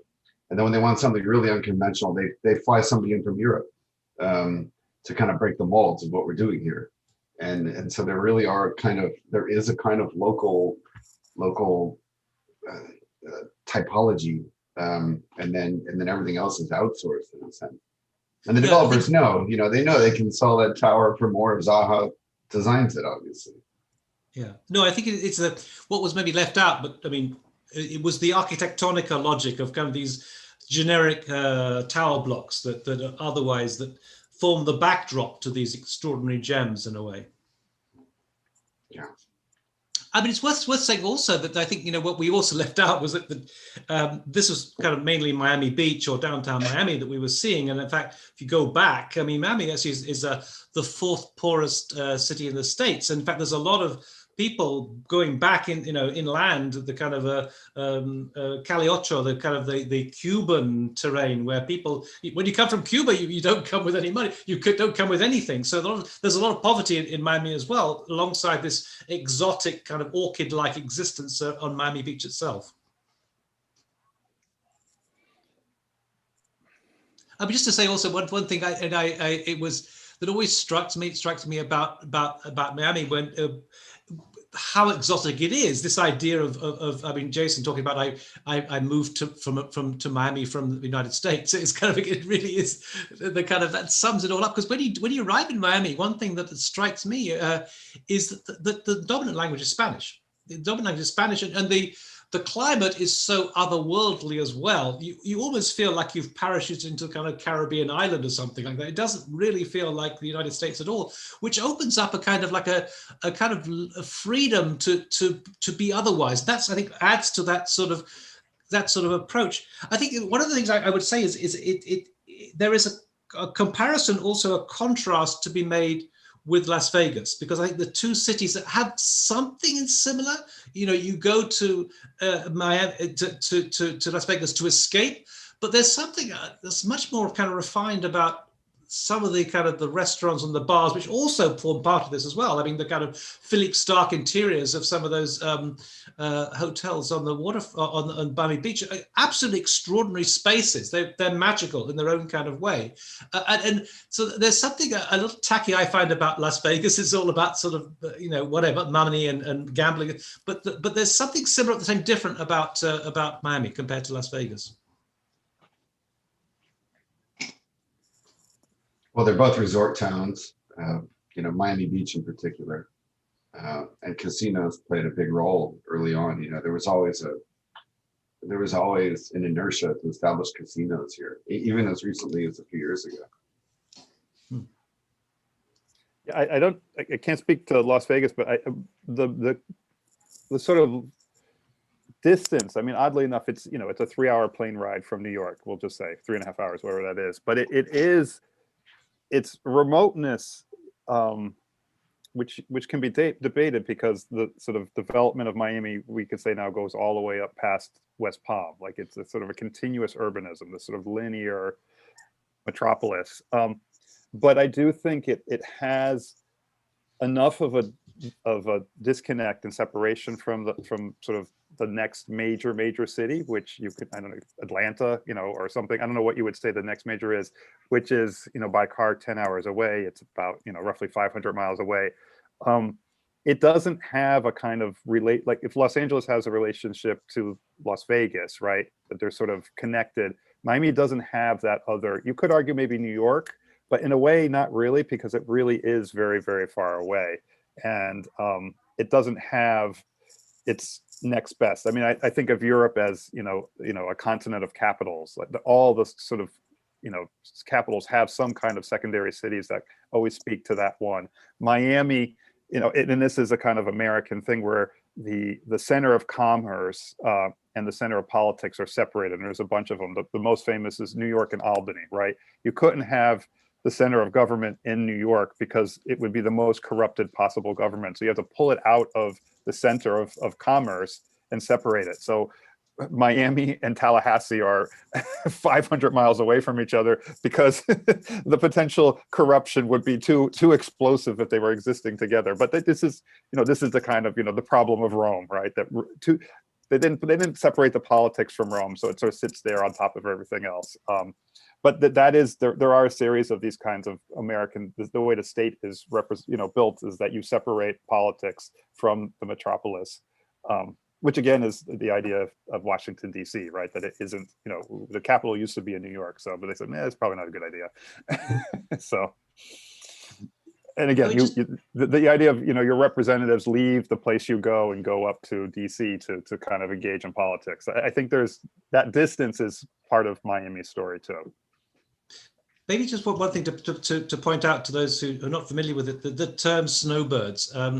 This refers to, I think, primarily Canadians. I mean, this time of year, if you know what the temperature is in Canada, you know why people, Canadians are quite happy to come to Miami. In fact, I recall, I think 2 years ago, we had to find a replacement speaker fairly instantaneously for about 3 days notice. And I thought, oh, I know who to go to. So I emailed Philip Beasley up in Toronto, and within about sort of 20 seconds, or he'd email me back and said, yes, I can come. It was just, it's a very interesting kind of, so the snowbirds, as I understand it, are some migratory kind of birds that pass through Miami, literally birds, but they're also used as a metaphor for this kind of, the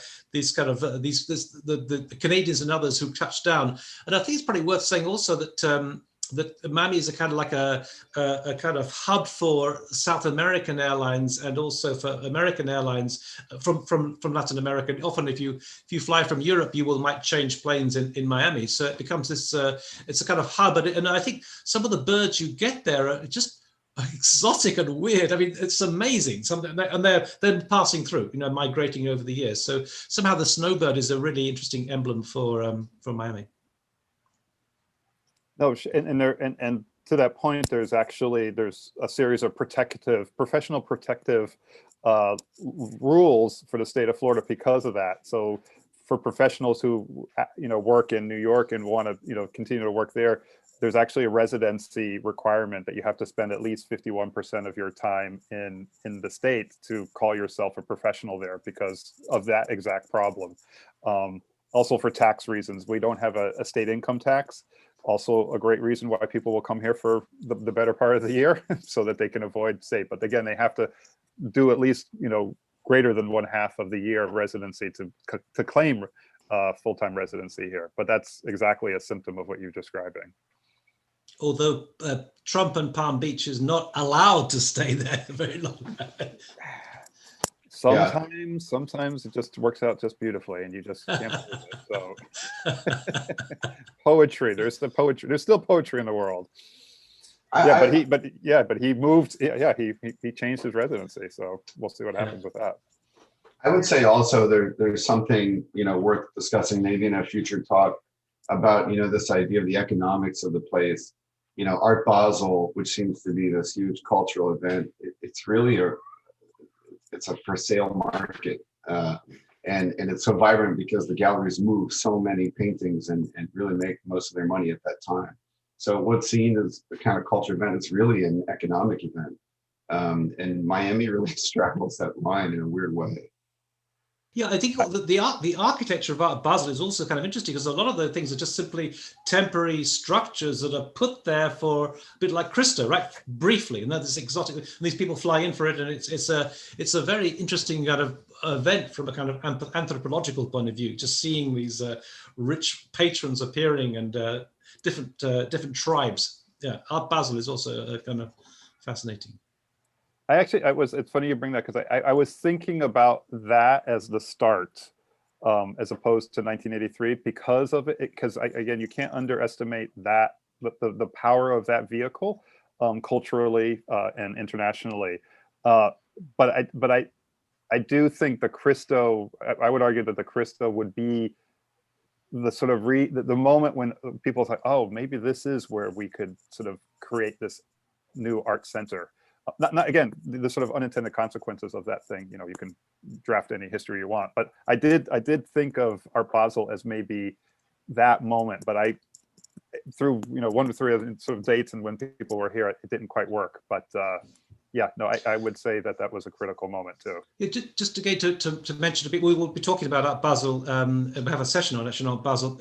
Just to clarify, I mean, even though, of course, Herzog de Meuron are based in Basel, it's got nothing to do with Basel in Switzerland. It is an international art market. I think there's also Hong Kong and things that lands in December in Miami. It has also a design component. There's Design Miami that Zaha would be part of many years. So there's this exotic snowbird, as it were, of an event that happens. But it's about Miami, not necessarily about Basel. Sure. Yeah. And again, it's so peculiar that it's Basel here in Miami. To your point, Jason, about the design district is also not like a real neighborhood. It's like the Ordos houses in Mongolia, built within the last 10 years by architects outside Miami primarily. It's a very bizarre thing that we have here. I think that the design district itself is also an interesting phenomenon in the sense that if you think about us all within a developer logic, and maybe that's the way to think about it. One of the strategies that's always been deployed is to kind of send in the artists first, in terms of development. That's actually happened, for example, at SciArc, when they moved to the new building in downtown, this freight church. The area around it was very close to Skid Row and was very underdeveloped. And send in the art, well, in this case, architects rather than artists, but send them in, and they got a special deal to come in there. And actually, it actually worked. The SciArc became a catalyst to the real estate market around that area, and now it's become full of these kind of either lofts. Well, they've run out of lofts, so they make their own replica lofts now. It has this effect of really making the development. It's an engine behind the development. Yeah. Yeah, the design district you're right. It's done in reverse. It's kind of, it's a way to bring people to this expensive development.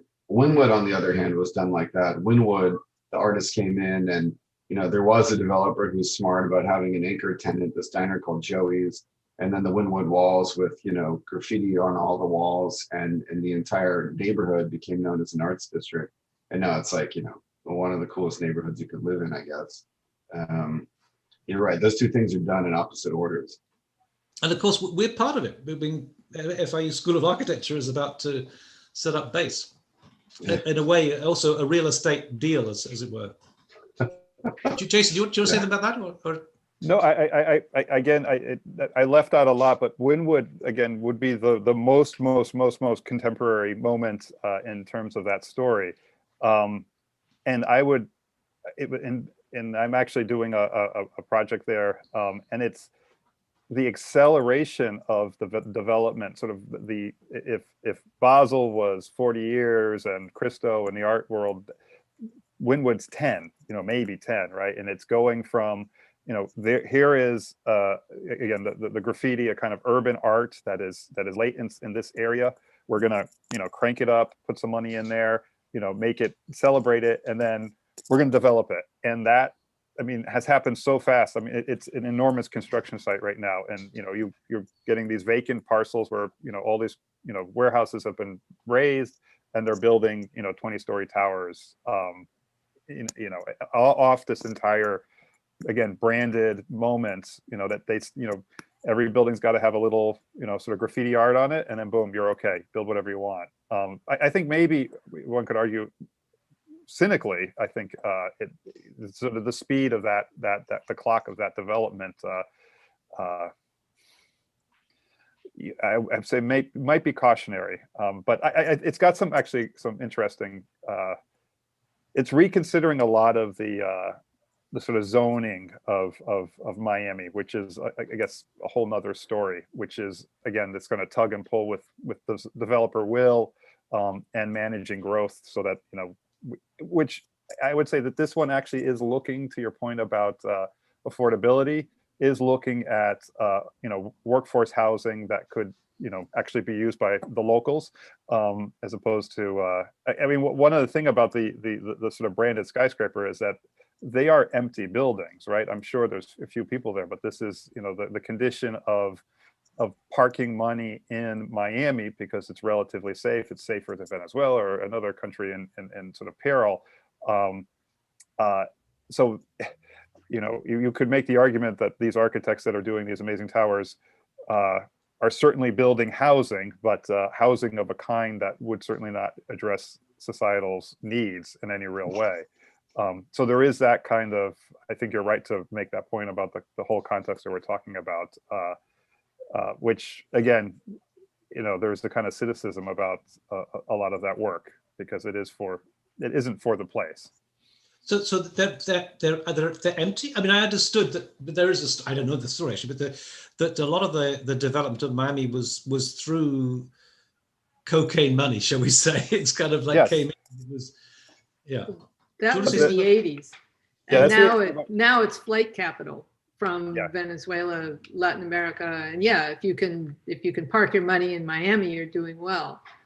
But I wanted to bring up an image from Joan Didion, who wrote a beautiful book on Miami in 1987, and she talked, and this was right after the sort of 80s. That was the cocaine cowboys and you know, an amazing time. But she really talked about Miami as this very, very thin layer of inhabitation, with the sea below and the sky above, and the flatness, and that sense that life is concentrated in this incredibly thin sort of zone. And I was interested in both presentations, because on the one hand, you can see that platform as a kind of pedestal that you can bring in whatever you want and put it down there, and anything that sticks up is going to be visible. So it is a sort of showroom of architecture on the one hand, and then on the other hand, Herzog de Meuron, and you know, the way that Nick was talking about the mock-ups, and the way that they sort of took the time and attention to really look at the beauty of that, and to find something that was in the place and in the materials and pull that out, you know, is really beautiful. So I think we have both in Miami. We have the, you know, the flybys, but there's so much here. If you, in the natural realm, in the water, in the rock, that is discoverable. So I was just struck by that contrast between the, you know, way people approach it. And it's not even that local architects have any particular monopoly on understanding the place. It sort of took a Swiss firm to come in and see the, to sort of reread the landscape. Anyway, that's all. Mm-hmm. I just noticed there's a comment in the chat from Henry saying that Art Basel happened because of Christo's installation, and I think that's also an interesting kind of comment that that's what sparked it off. And I think it's an interesting. I would like to add something, Neil. Yeah. Just quick. Yeah, sure. Hello, I'm Henry. Also faculty at FIU. Great seeing everybody here. Great lectures. But I just want to add a couple of things coming from one of the countries that have been mentioned a couple of times. Yes, for Latin Americans, and I guess Marina, who is here, could also confirm, Miami represents the solid institutions, financial institutions, approachable. I mean, like, I guess before people would put money in like Swiss banks and, you know, far from taxes and stuff. But for a lot of people in the Caribbean or Latin American countries, Miami is approachable. They can come, they can speak Spanish with the bank sort of official, and they feel safe. So that, you know, it's like Gray was saying, it's one of the reasons why a lot of like capitals from, you know, Colombia, Brazil, Venezuela, Argentina, and other countries, right, lands here, right?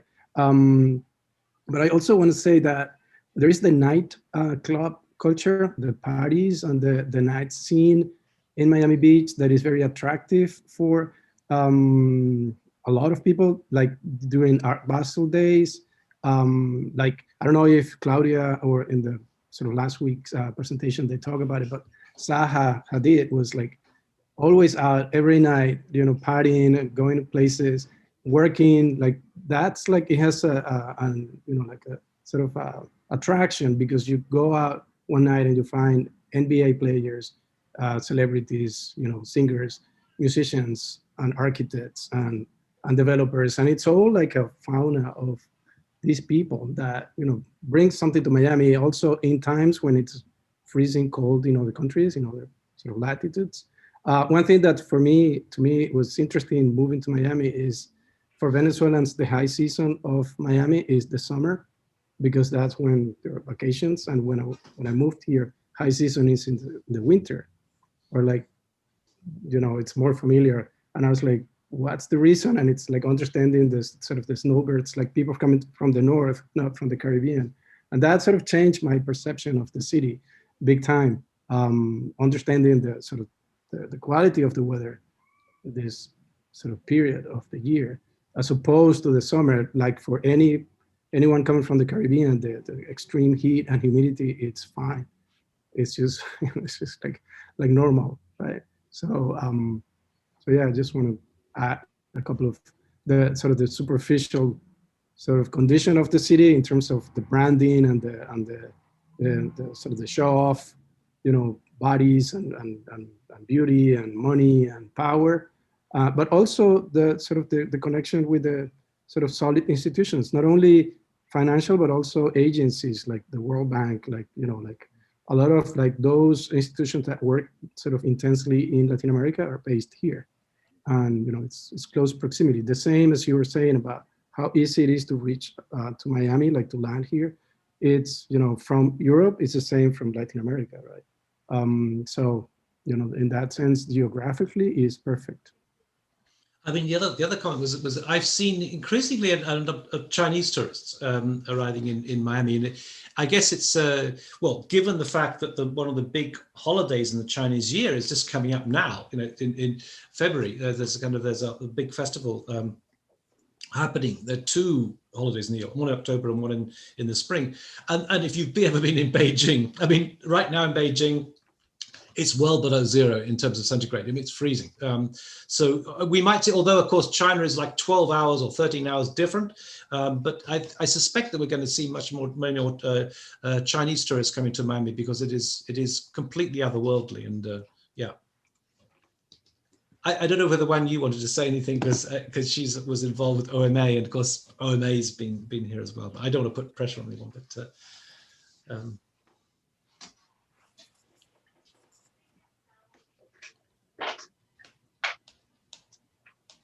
did you want to, Anna? Do you want to add something? I just see a note in the chat. Yeah, I was just I noticed how the landscape plays a part on the design. Like the Paris Art Museum it's elevated from the ground, you know, and has all those columns, and it feels like it's raised, and it has a very strong similarity to the trees that Jason showed.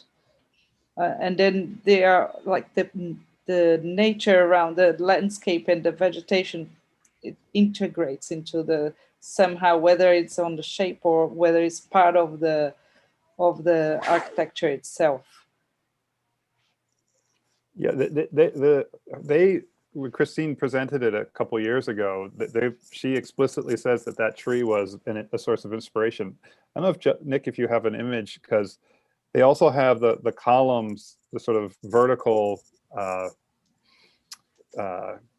green columns that are who was sure.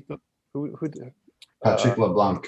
Patrick LeBlanc does that. So it is, I think, to Nick's point, both a sort of natural concrete as a sort of, you know, geological moment, but it also is a reconstituted vertical garden. And the idea is that those vertical columns of vegetation are reminiscent of the banyan tree, the ficus, and the idea that the kind of building, and I guess to the point of what would happen. I mean, the logic of this building, even though there's a building right next to it, Nicholas Grimshaw Science Museum, I don't think it can really expand much further. But one could imagine this thing sort of growing horizontally would be the sort of typology of growth that this building is proposing. And it's just kind of cut off where it is because there's a water there. The banyan tree actually is an extraordinary tree in itself. I once had a discussion with Julian Vincent. Julian Vincent's one of the famous biomimetics guys. And what he found fascinating about it is it drops these tendrils down, so they're in tension, but then they take root and it shifts from tension to compression. So it's a really bizarre and fascinating model in terms of biological growth. Yeah, and I think the banyan tree is not a native species, but the mangroves are, which are a similar kind of taproot structure. Yeah. Can I just pick up on that question? Because Jason was saying how Miami Beach actually has a fairly solid foundation. I was under the impression that obviously incorrect, that Miami Beach was completely artificial. Well, not completely artificial, but it was based on mangroves that had been there first of all, and it was infill. What was that comment, Jason, about the foundations and the Atlantic Ridge is just that's when you look at the edge of the state of Florida. That's the Atlantic Ridge, which is this granitic ridge, and Nick is on it more, but I believe sort of the eastern side of Miami Beach is the ridge is sort of there, but the back side of Miami Beach is, as you say, completely filled in, completely artificial, and obviously all the islands around it are artificial. But yeah, just below the surface there is this big granite shelf that is got the compressive strength of Manhattan essentially. So as long as you hit it, there may be some muck before you get to the actual granite. It's once you hit it, you can build 40, 50 stories of concrete structures without a problem. I didn't know that actually. Yeah, yeah. Most of the footings, older homes might be on spread footings, but now predominantly they always do a soil bearing test, but predominantly they're on piles, concrete poured piles. Right, because those are shallow, but yeah. Yeah, that's interesting.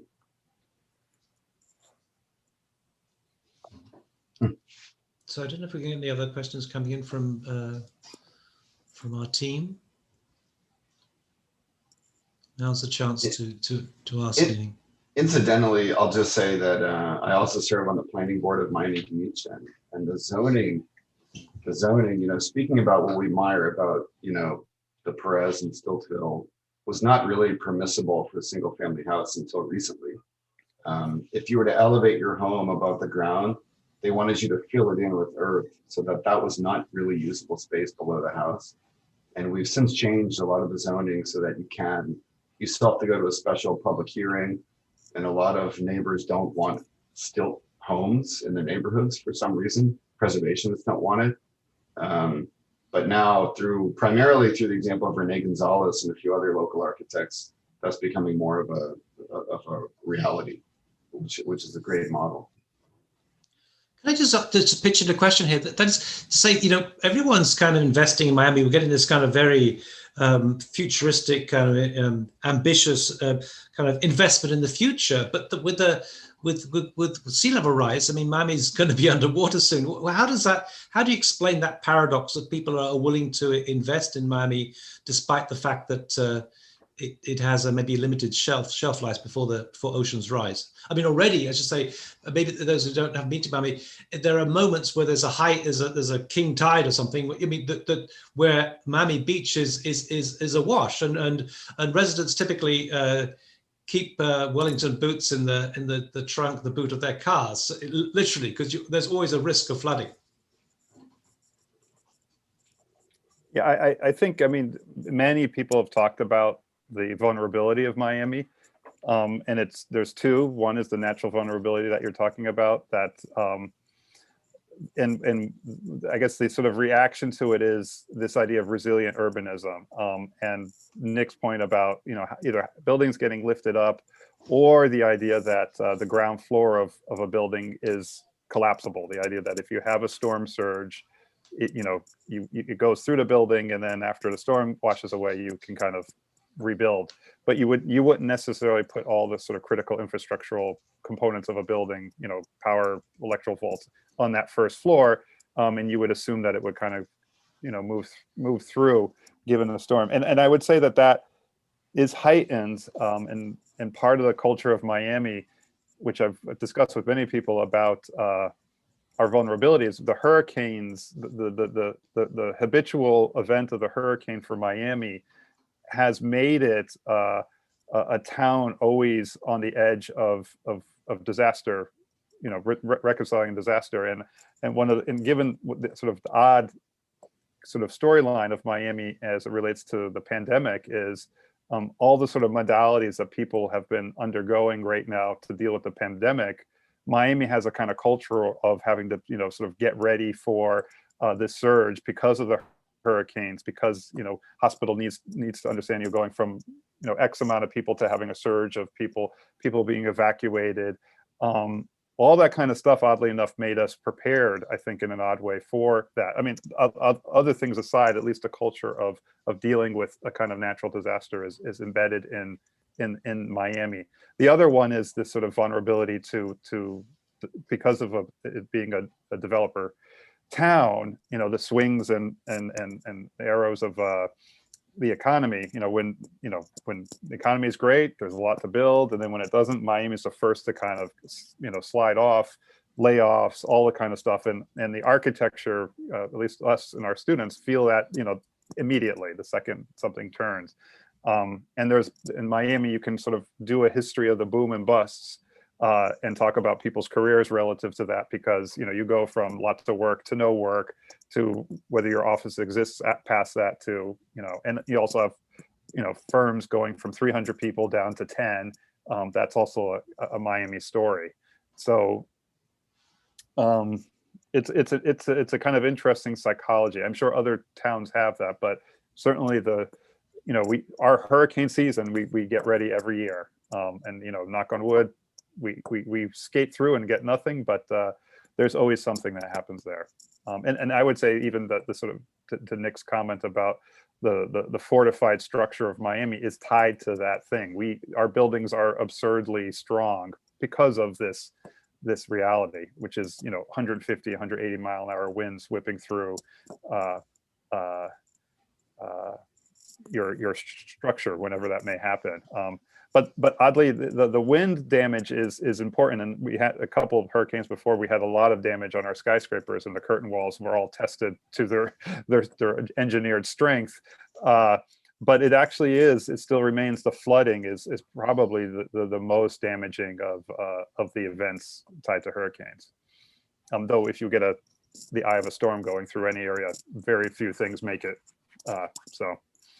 I get the impression though that Miami's now kind of establishing an identity of us, kind of, or a brand, let's call it, that seems to be fairly solid now. I mean, I could see it now. It's defined what it is.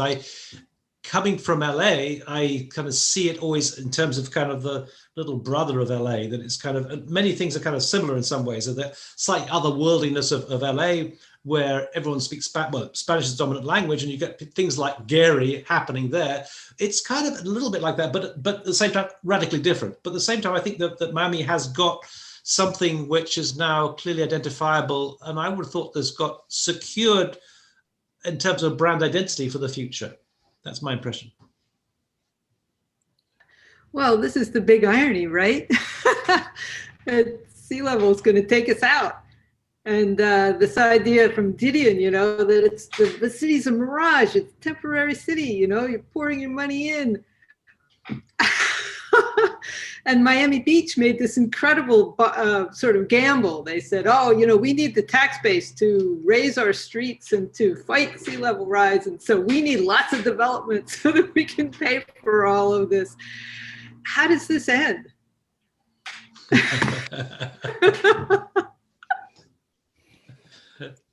I will say, before I moved here, and I don't know if Gray was here for Hurricane Andrew, which was the last, I mean, we've had many storms in there, but the one that sort of defined Miami was Hurricane Andrew. Homestead was completely leveled, and building codes were completely changed. And I had visited Miami, the reason I came here was because of a classmate. I had visited, so essentially, I guess the summer or the fall after. So I saw a little bit of the kind of, you know, devastation to the landscape, and just sort of this city that was radically different. I mean, just an ugly place with all this sort of debris, none of the trees. And then I came back a year later, and it was as if nothing happened. Everything kind of bounced back, which I could not believe, because it felt like I was in a different place. I don't know, Gray, were you here for Andrew? No, I wasn't. Yeah. So, and people say that it is amazing. Like, and I've gone through a few hurricanes, and you walk out and the place is, you know, stuff everywhere. And then, you know, next year seems to be gone. So I don't know that we can do that too. Will away sea level rise. I don't think that would be quite the same thing, but it has this capacity. And again, because of the tropical environment, the sun and the humidity. Certainly landscape won't mind. It'll adapt, and it'll bounce back, and does. So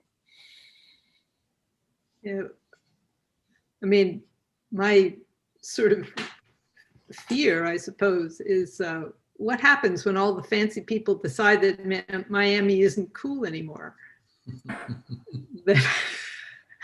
So could be you and me, Gray. You and me, that's right, hanging in. But it, you know, riding this wave of development and popularity and art and so forth, you know, it's exhilarating, but it's kind of scary too. Yeah, maybe I have one comment in relation with it, because I was thinking about our capacity as architects of negotiation all the time. And I was thinking also in this logic that you mentioned, like the hurricane logic, no, like this kind of idea of turbulence or something like that, that it seems that the logic, or at least I don't know if I'm enough permeable, or if I'm permeable enough of what you're saying about the logic of Miami, but it seems that you are going like, I don't know if it's an equilibrium or it's far from the equilibrium, but it's like in a way, one idea that you are going from the idea of extension of the landscape to the vertical points and repetition that you also have in the palms, or as Neil mentioned as well about the flamingo logic of vertical and horizontal in a way. And it seems that you are like in a continued negotiation between these logics, no? And in a way, the same idea of fluids in the economical terms or cultural terms, with this idea that you are going from the Latins to the Americans and to this idea of migration and movement and so on. It seems that it's a place which is in continued change, and maybe that's the logic, and it's just the logic of negotiation. So maybe you can substitute that way, just trying to see how we negotiate with all these realities, no? So just like one comment of what you're talking about. I love that, the metaphor of the sort of fluidity, you know, and you think of the many different kinds of water, you know, fresh water, which is so precious and comes from the Everglades, and salt water from the ocean, and drinking water is another huge issue in Miami, and wastewater. And the sort of movement of those fluids underneath and alongside and intersecting with one another is you know, dynamic, and it's ever changing. But I also love this idea of sort of riding the wave, that it's, you know, it's precarious, and it does have that sort of exhilarating quality. So yeah, I mean, Miami as this kind of very thin sort of phenomenon, almost like a mirage hovering above the, only slightly, ever so slightly above the water. There's a question from the chat from Jorge Tabella. Let me just read it out to you. Miami's economy is largely based on tourism and was founded on that principle. But now Miami seems to be transforming into something more, especially with the most recent exodus of tech from California. Is this introduction of world-renowned architects focusing more on Miami a symptom of a new Miami economy being born, or just amplifying the touristic side of Miami? I mean, maybe I just add something to that, and that is to say, I think what I've noticed just recently as a result of COVID, that people have begun to realize that actually, once you can start working remotely, my comments would be that not that place doesn't matter, it means the opposite. Place is absolutely vitally important. And what we're discovering is apparently in Hawaii, there's been a huge influx of people, remote working, but living in Hawaii, because if you're going to work anywhere, why not work in Hawaii? We've also seen actually in Miami Beach, Venice Beach. I'm based in Venice Beach and work in Miami Beach. These are the two coolest places in the States, apparently. But Venice Beach was recently has been colonized by tech in a kind of similar way, moving down from San Francisco, and it's almost been a nuisance actually. So Venice Beach has become Silicon Beach, and I often thought that maybe Miami Beach is potentially going to become another Silicon Beach from that point of view. We have, well, Magic Leap is not doing so well, but Magic Leap is just in Fort Lauderdale. But I think there's a huge potential for the wealth that is coming increasingly from tech companies to move into Miami itself. Yeah, in the newspaper this morning, in fact, the city of Miami has developed a fund. I think it's $100 million or something like that, for investment into tech companies that will that are either here or will be coming here. So yes, indeed.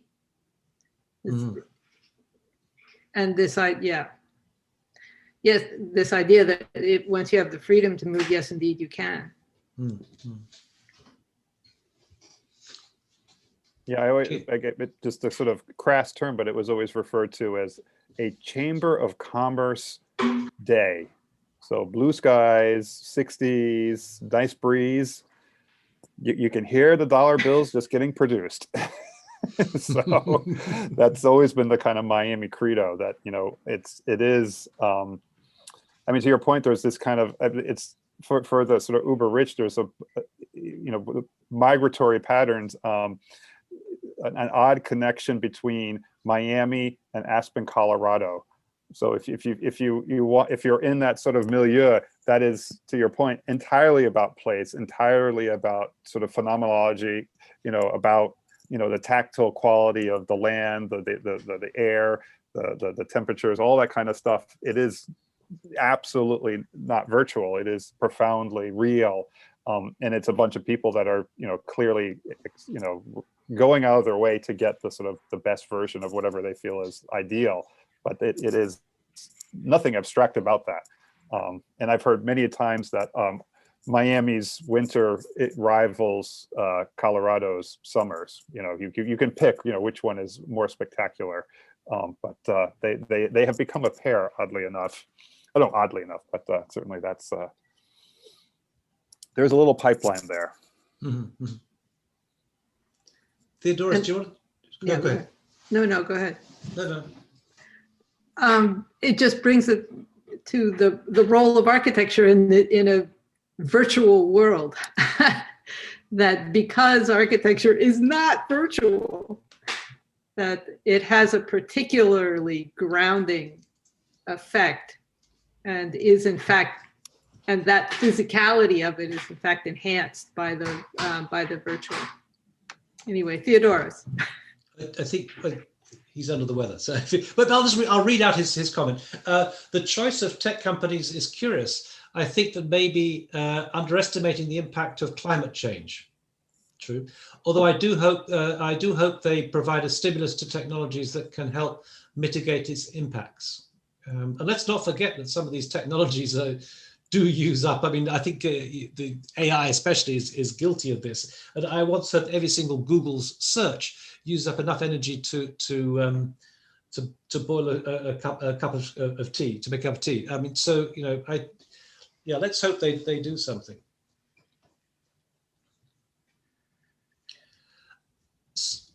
Unless we've got any further comments, maybe we should sort of wrap things up.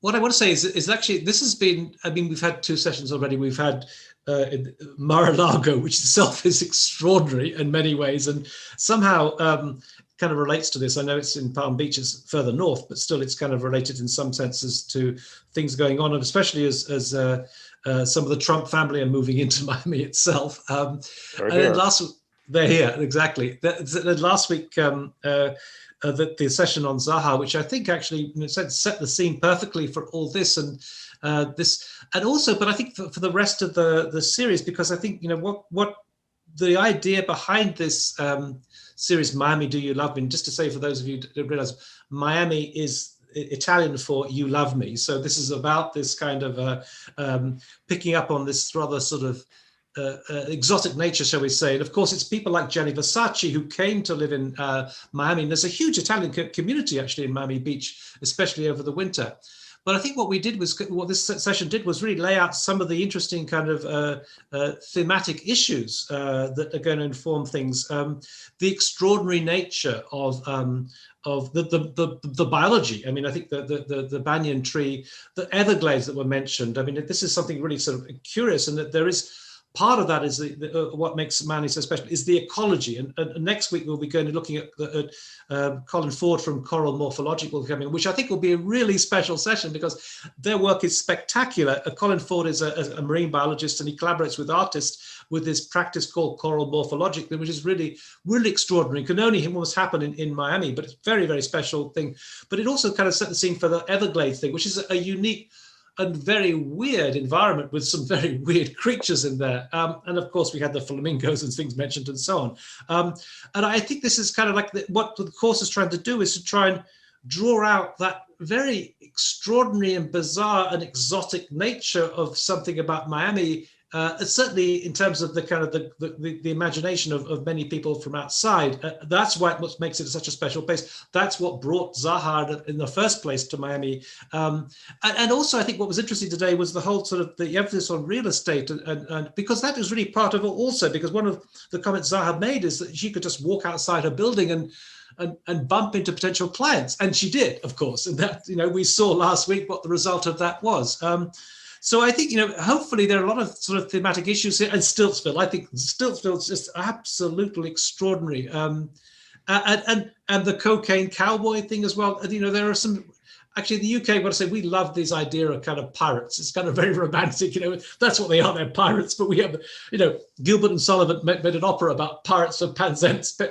We kind of love this idea of this. So it has this exotic but rather seedy edge to things. And all behind it is money, and I think this is one of the key things that we shouldn't, architects often overlook, but it is about money. And I think the investment in Miami through the kind of the whatever it is, the kind of the slightly dodgy funding that's going into the place, but it's the engine of what makes Miami happen. And I think that hopefully we'll see more of this kind of drawing out this exotic flamingo-like, Christo-like sort of world of still during the rest of the course, because I think this has been a fabulous contribution. I have to say that I should have known more about Miami. I found out an awful lot today, so I want to thank Nick and Jason for their extraordinary contributions. And I think that it's also set the scene, frankly, for the visits we'll be having to Miami on this program. Which I mean, I think you've made us all the more kind of wishing that we could be there next month. I mean, as had been intended, to have this sort of 1 week where we're kind of parachuting in like people do, like snowbirds do. So I think, well, hopefully you've whetted our appetite, shall we say. I think we look even more forward to the possibility of experiencing and visiting some of these buildings in the flesh, as it were, because I think this has been extraordinary. So unless there are any more questions from the audience, I think we can wrap up. I would just say that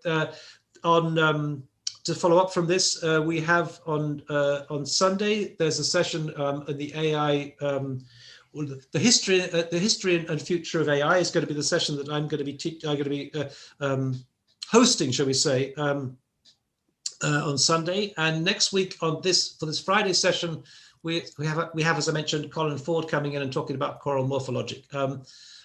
Really interesting session.